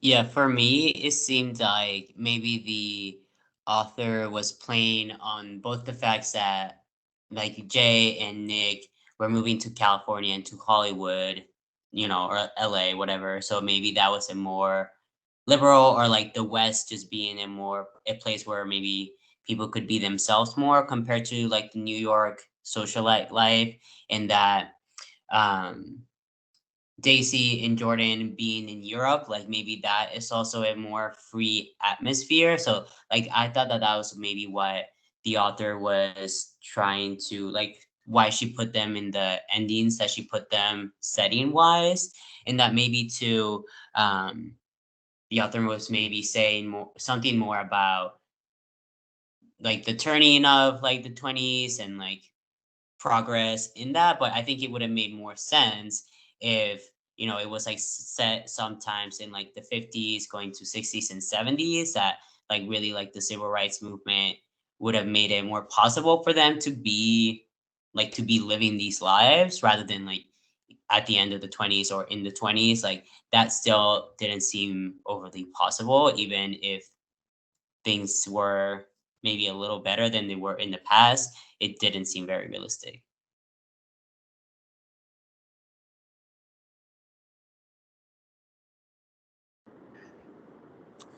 Hi, it's Devante. Um, Sorry, and I actually have one more thought in terms of the ending. I also kind of got confused when Nick started talking in the third person because I really did not know like who was actually floating under the water. Eventually, I kind of picked up that it was Nick and not actually Jay. Um, but I guess in terms of this question, in terms of where did they go from here, yeah, I'm not really sure. Again, I kind of feel like the book just kind of ended on a happy ending of, oh, well, everyone's happy together. But yeah, even if they go to California, unless Martha goes with Jay, because she was a big part of how he made his money, with them selling alcohol. I don't know how he's going to make money. You know, Nick just got fired, so it's not like his current boss or former boss can write him some letter of recommendation for him to find a job in California. So I'm not sure exactly what he's going to do. Daisy's now having to go from Tom to Jordan in terms of supporting herself financially because she hasn't been working. So yeah, I don't know what the next steps are going to be for them, and I would be curious to actually kind of figure out like how do they survive, going forward.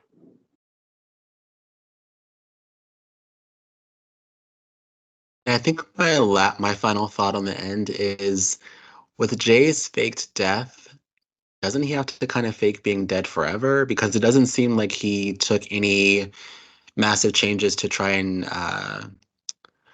change at least his look. I mean, he still has the same blonde hair, blah blah blah. So I'm like, okay, maybe Tom would eventually find out that Jay is still alive, and then what? I don't know. Again, like we've all surmised, I think that the author was just so intent upon giving us a happy ending that they kind of lost the realism there. And I guess my next question is, did you guys notice the importance of the theme of the American dream in this novel?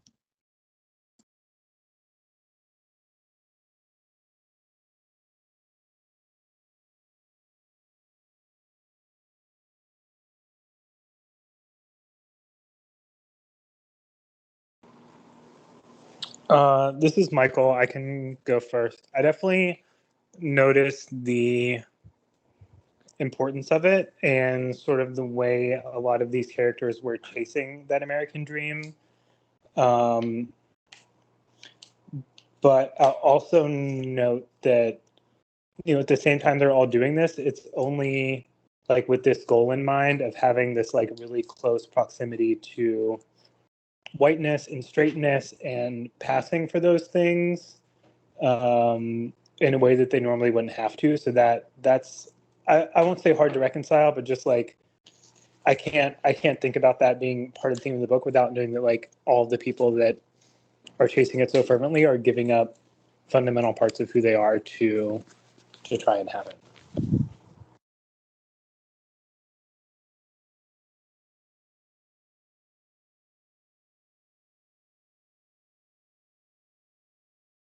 Yeah, I think for me, like the theme definitely was there of the American dream with Daisy, ascending into these levels of wealth, and Jay as well.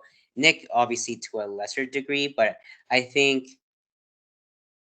how you were saying, Michael, them having to give up part of who they are in order to achieve it, like I think also was relevant to me because like to me the American dream is not something that's actually achievable specifically for people of color, queer people, and it is kind of this like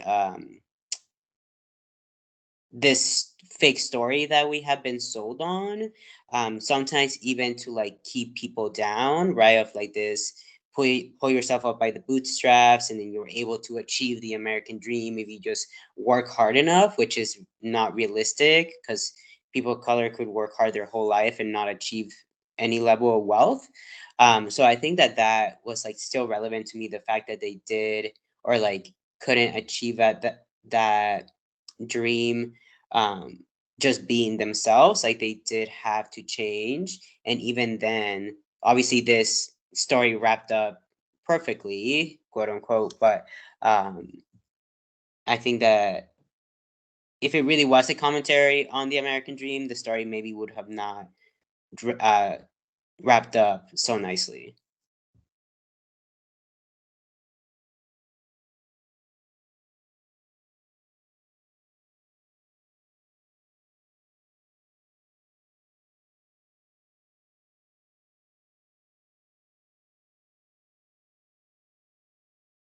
Yeah, I'm not sure if I really noticed the importance of the American dream in this novel. I think it, of course, is like the primary theme in the original novel, which I think is why the ending makes so much sense to me in the original novel. But in this one, like a lot of reviews complain, the author makes it seem like the American dream can be achieved through friendship, which we know is obviously not realistic. Um, so I think like our first question that we discussed in this meeting, that's another place where I think this book, the retelling, fails by kind of forgetting the primary theme of the original novel. Because it seems like towards the end, they all kind of have the American dream. And I think it's like Saul said, if the book was a bit more realistic in what the American dream means for people of color and queer people, then of course you wouldn't get that ending. But uh, it just seems a little odd to me to try to retell a classic novel and then you forget one of the most important themes in that novel. Um, but I guess I will now ask kind of a follow-up to that question. Do you find an importance in the novel's commentary on self-made boys or self-made men in America?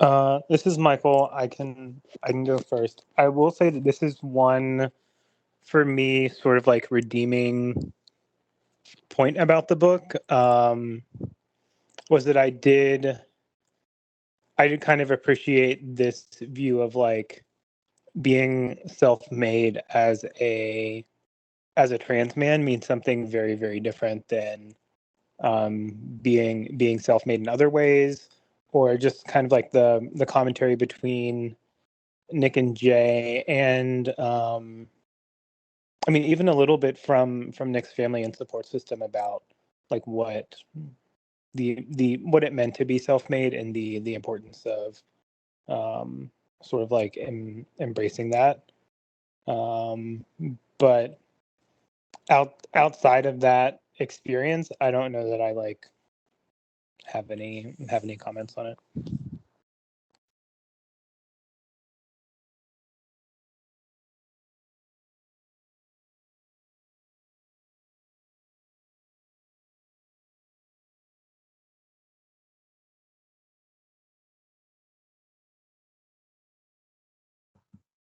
Yeah, for me, I feel like I'm still trying to think through that, like self-made boys, like even the title or like the essence of that.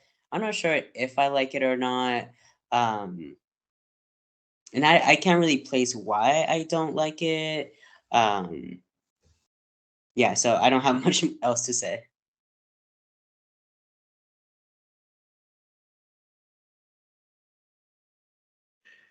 Yeah, I think the book makes an interesting commentary on it.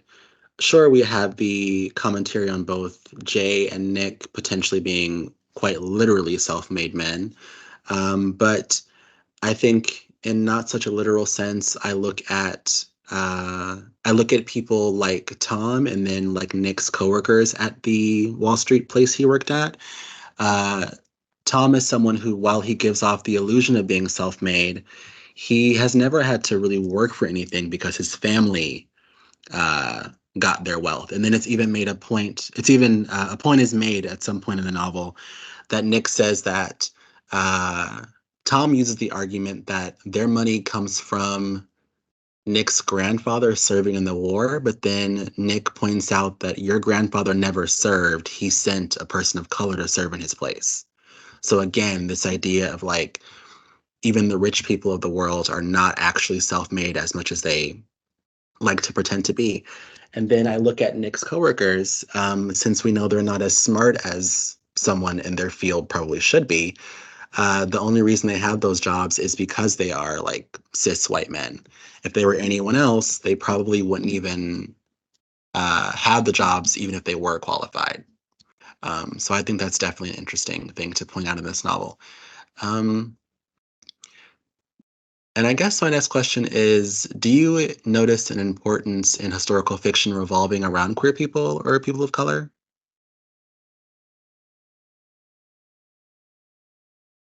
Wait, can you ask that again, Jonathan? I don't know if I caught like the question part.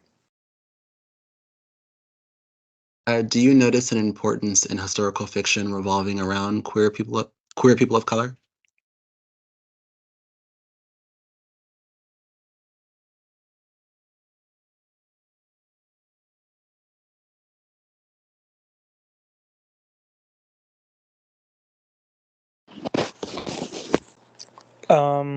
This is Michael. I'll say that for me, it is definitely important to highlight those stories because I mean, people of color have been, um, around forever, as long as there have been people, and so have queer people, and we know that those stories have just been at some level just muted or not amplified to the level of other stories.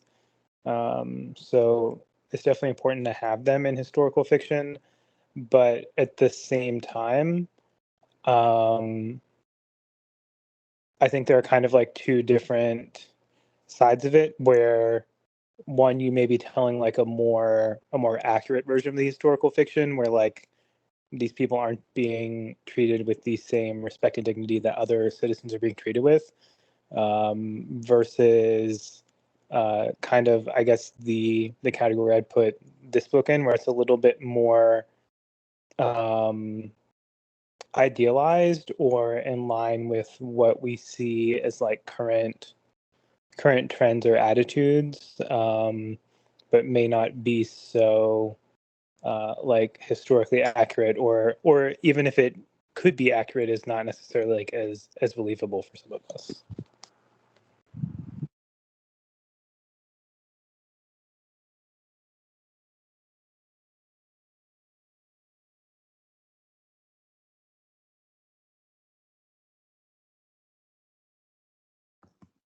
Yeah, I can definitely see the importance of such a novel, um, highlighting both trans, queer, and POC storylines in this time, because we know that, you know, trans and queer people have existed since the beginning of time. So it was really great to be able to see that in this uh, time period. Like you had said, Jonathan, it would have been also nicer or like more interesting to see what else, like how else both Jay's and Nick's lives were as trans men.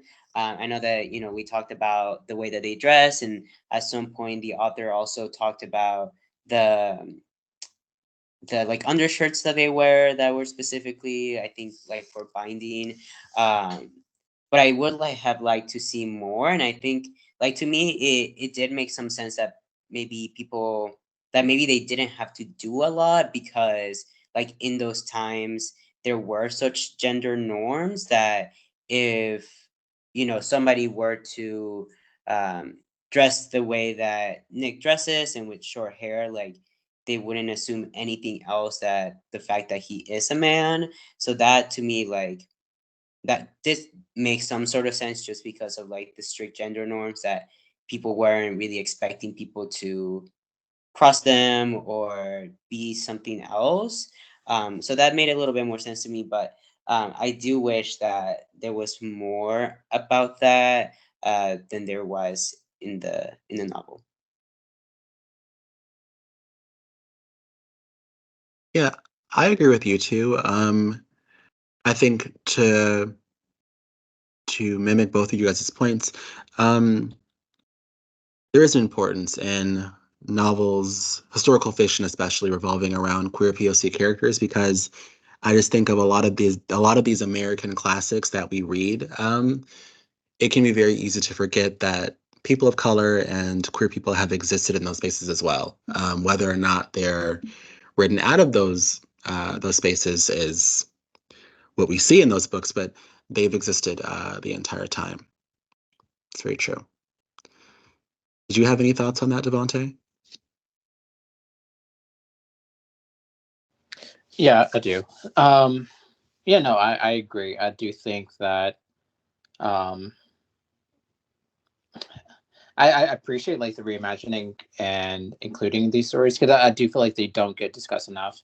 And I feel like maybe the book could have gone a little bit deeper in terms of like, you know, I think there's a lot of focus in terms of, you know, passing as white. Um, but I also don't think they did put enough in terms of why it was so important for them to have the binders, or, you know, why they were hiding their trans identity, and like some of the implications of what that could have been. But ultimately, I do appreciate them, you know, telling these stories um, and involving characters in that time period. Yeah, and I do have to go at this time, but I want to thank you guys for a great discussion, and I will see you guys at the Nuts meeting. Nice to meet you. Nice to meet you as well. I did also want to add, Jonathan, you made me think about this too, and I know that you had mentioned it before, but in the original novel, there definitely was like a sense that like that Nick was into Gatsby, and that there was this love that Nick had for Gatsby. And I think that there also was, maybe not explicitly or implicitly in the book, but I remember reading the book and thinking that like maybe Gatsby was a person of color as well, because in the original book there's like this time where I think Tom is going on like a rant, and then I think it's Stacy that it's like, what are you talking about? Like, we're all white here. Like, why do you have this like need to go on this rant? And that to me like kind of signified like, well, are they all white? Like maybe they're not all white. Maybe Tom is catching up to the fact that he's maybe suspecting that not everybody is white. So I do think that now it's really great to have a book where people are explicitly, even if they are attempting not to be like people of color, or that they are like that this is a queer centered story. Because I think in classic novels, while they might have not been the focus of it, there really wasn't enough. Um, a lot of things were too subtle. That could have been much stronger if they were written in the present day.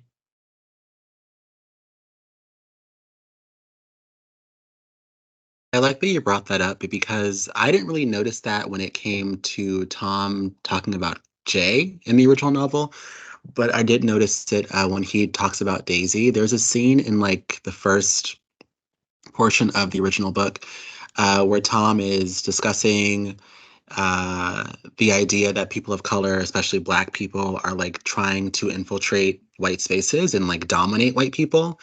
And he goes around the room and says, I'm white, Nick is white, Jordan's white. And he turns to Daisy and he kind of pauses and he says something along the lines of, oh, Daisy is too, I guess.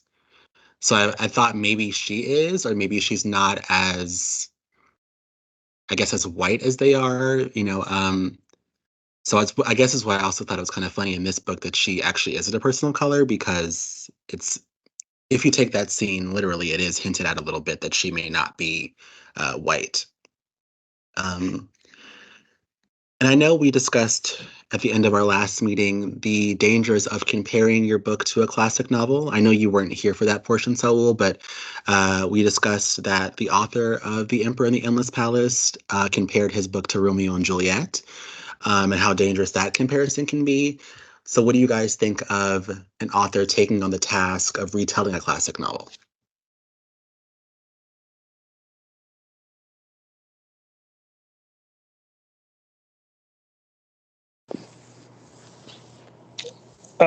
This is Michael.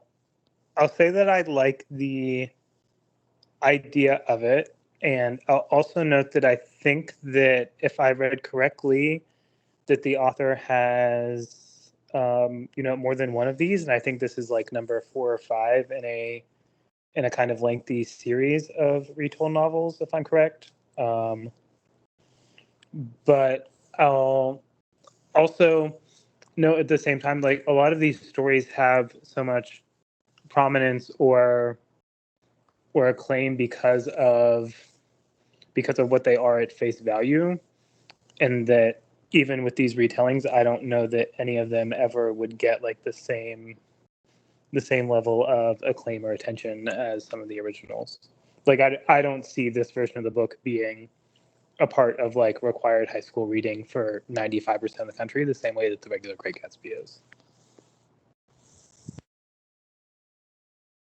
I totally agree with you, Michael. I think it is a really tough thing to do, to try to live up to these like, maybe world renowned or nation renowned books, especially The Great Gatsby, and Romeo and Juliet for the last one as well. I also have never really read like history, retells or stuff like that. So at one point I was like, what is the difference between this and like a fan fiction book, of like, how people just write fan fiction. So I think to me, like I was getting that feeling because maybe of all the things that were lost, like the critiques that were lost from the original book, that it felt more like somebody was like, what if Jay and Nick were really in love? Like, what would that look like? I would love to write that book. That at times that's kind of what it gave. And then when I was reading the last portion of the author talking, and the fact that they were talking about when they read The Great Gatsby, they were like, "Oh, I knew that Nick was definitely in love with Jay, and that Daisy, right? I can't remember exactly what that maybe she found Daisy very annoying." sorry, that the author found Daisy really annoying. That to me, I was like, okay, like it is maybe, you know, the author didn't go into this book hoping to do the critiques that the original one had done, but really think about the way that they hoped the characters had been in that original novel.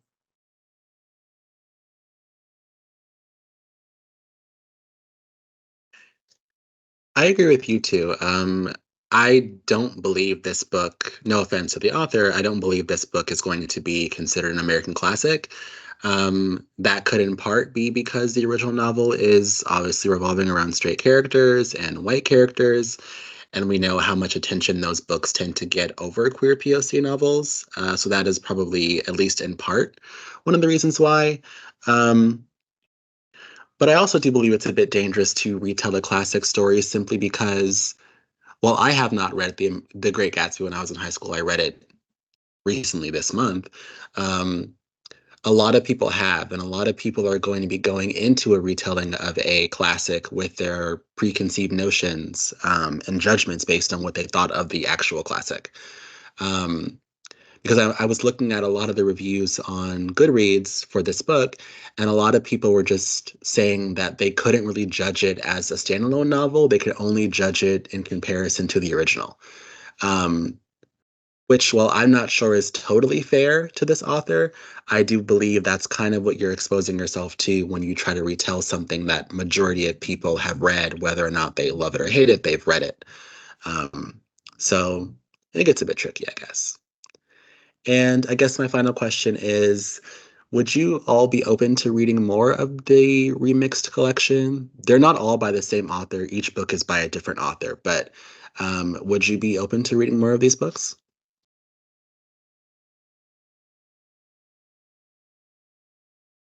Yeah, I would be open to it. Yes, so would I. Good. There's a retelling of Dr. Jekyll and Mr. Hyde, which is a queer POC retelling. That sounds interesting to me. I've never read that book, but I think I know most of the story. So that's on our list. We'll probably read that much later on, but at some point.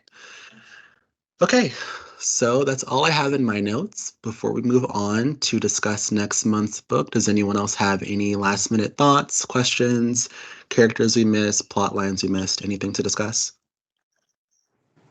I just had one I thought was kind of funny. It was in my notes. Did anyone have any thoughts on the scene where Daisy was like, "Oh yeah, Tom gave me a gun and I'm just carrying around this loaded gun everywhere in case he wants to randomly go shooting," and everyone around her thought that she was crazy. I don't know. For some reason, that just really stuck out to me, and I was curious if anyone else noticed that or thought it was strange.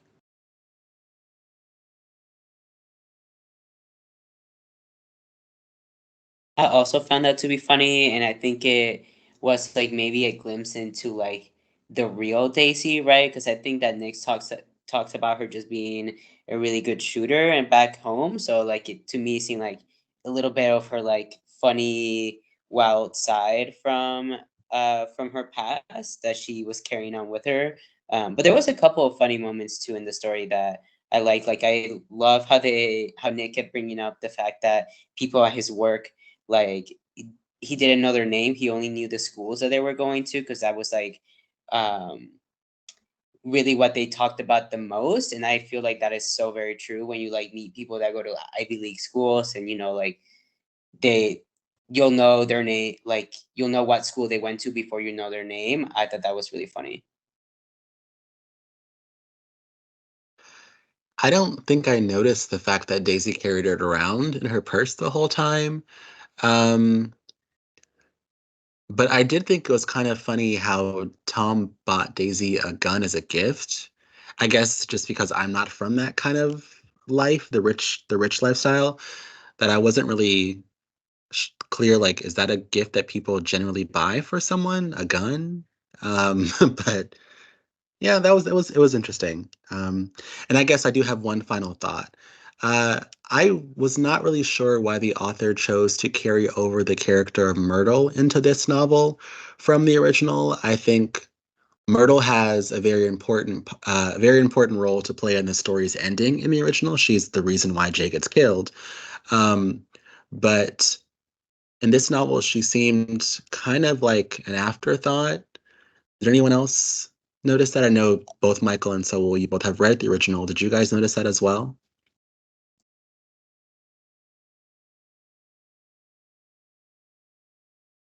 I was trying to like remember back to high school and this whole storyline.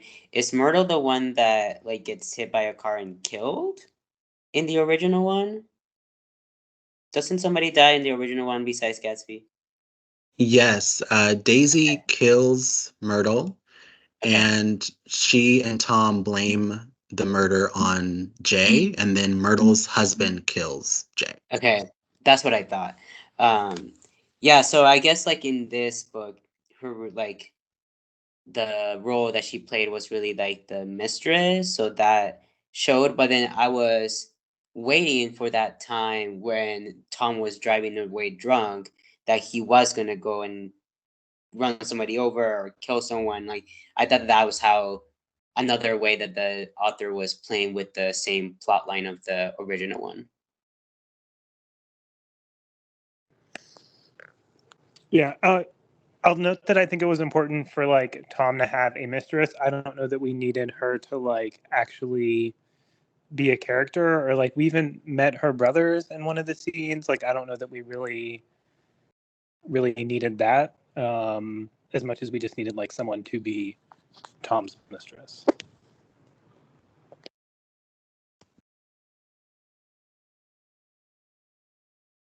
I also have another point that I wanted to bring up, um, but I don't know if we want to say more about Myrtle. Yeah, go for it.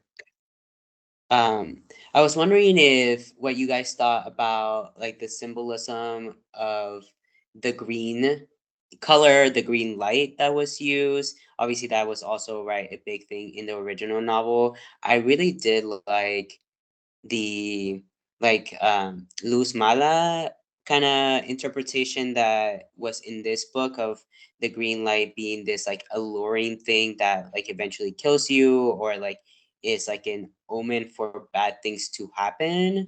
And so like throughout the book of like from Jay's eyes to the light that they eventually see to like Daisy herself being a green light. What did you guys think about the usage of that? I also caught on when they were talking about I forget what you called it specifically, but about like the light that hovers like when something's like decaying under the ground or something. But also Daisy's uh, uh, original ring from Tom before the engagement ring was also emerald green, right? But I did notice that and sort of like pick up quite a few times throughout that like, oh, green light means not good things coming.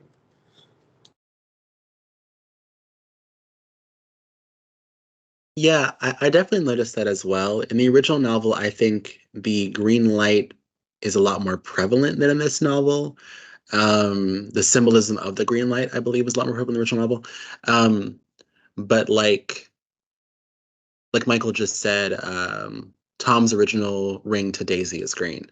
I think in this novel, unlike the original, I think the green is meant to just symbolize wealth, money, but I also think of, at least my understanding of like what different colors mean, green is oftentimes associated with jealousy. So I'm curious, maybe that's kind of meant to be a symbol of jealousy because we know that Jay sees the green light from Daisy's dock. So maybe that's to symbolize how jealous Jay is of the relationship, or at least the lifestyle um, that Tom and Daisy have, which again to me doesn't really make the most sense if he's not in love with her. But I don't know, I digress. What do you guys think of that? Do you think the green is meant to symbolize anything in particular?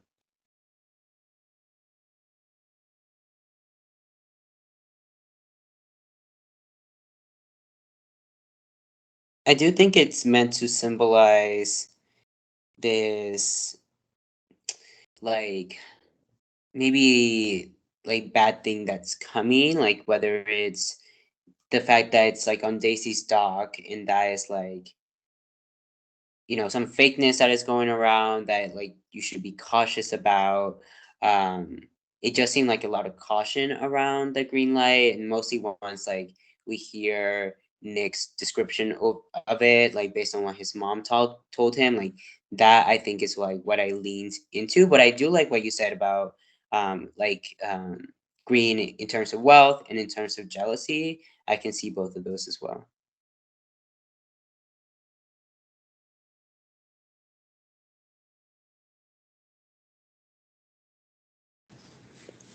Yeah, I don't think I picked up on any other specific connotations aside from like danger or like not good things coming.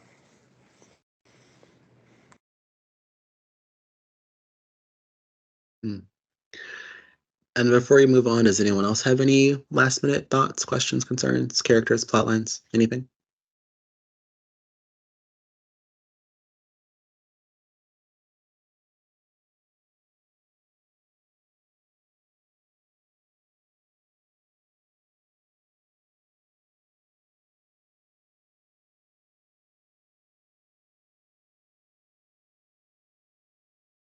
Okay, I'll take that as a no. So next month is October. So I was thinking we should probably go ahead and read a horror novel because, you know, spooky season, so why not? I have one picked out that's on the more moderate side. I don't believe that it's meant to be like intensely scary, but it's definitely not going to be like, you know, childish either. So on the moderate side, it is called I Feed Her to the Beast and the Beast is Me by Jameson Shea. I'll go ahead and pop the link in the chat so you both can read the description and let me know what you guys think of that.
Yeah, I like it.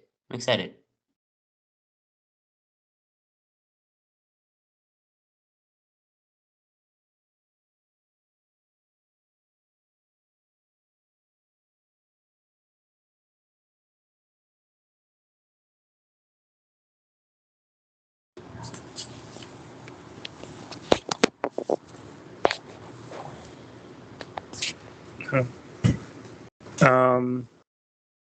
I somehow managed to get myself in here twice, but it looks good to me for next month.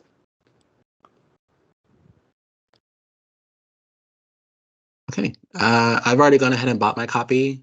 I'm really excited about it, and I love the cover. I didn't say it in the beginning of this meeting, but I'm a sucker for a beautiful cover, and I loved the cover of Self-Made Boys, and I also love this cover. So, it is body horror, so if you're someone who's a little creeped out by that, just be aware of that.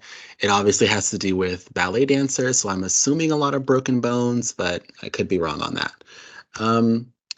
And I was thinking for the day of the meeting, we could do the 27th of October.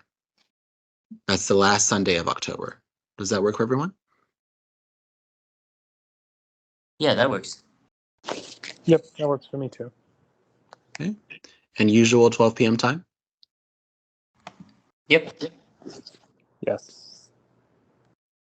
Okay. And I guess just a heads up, I've seen a lot of talk of this novel and in my own experience as well.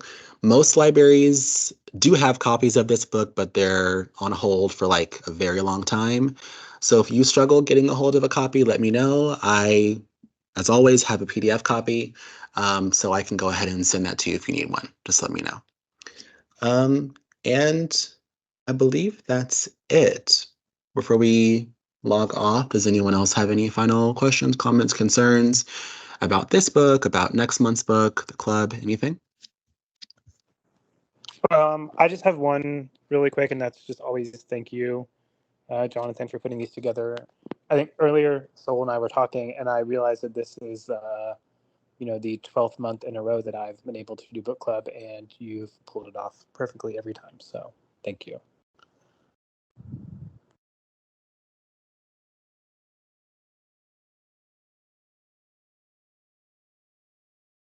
You're actually a little bit wrong on that. You're in my surprise too. Our anniversary is next month, November. I'm sorry, November, not next month. That was the first month that we met. But of course, you're welcome. Anything from you, Saul? No, also echoing the thank you, Jonathan. This has been really great. Yeah, like Michael said, we were talking about just being part of the club, and this has really gotten me to like really read and kept me accountable. And I really love having a group of people to then come and discuss these books, whether I like the books or not. I think that is besides the point. I really just enjoy connecting with people about literature. Yeah, of course. I'm glad you both are getting the same thing out of this, and it means so much to the two of you as it means to me. Like you were just saying, so whether or not I like the book isn't really relevant to me. I'm just always pushing myself to read more books that center people who have experiences like me, and of course, who look like me, that being, of course, queer people and people of color. And I really enjoy, like I know Michael has said a couple times in the past, I really enjoy reading books that are a bit out of my comfort zone, books that I probably wouldn't gravitate towards on my own.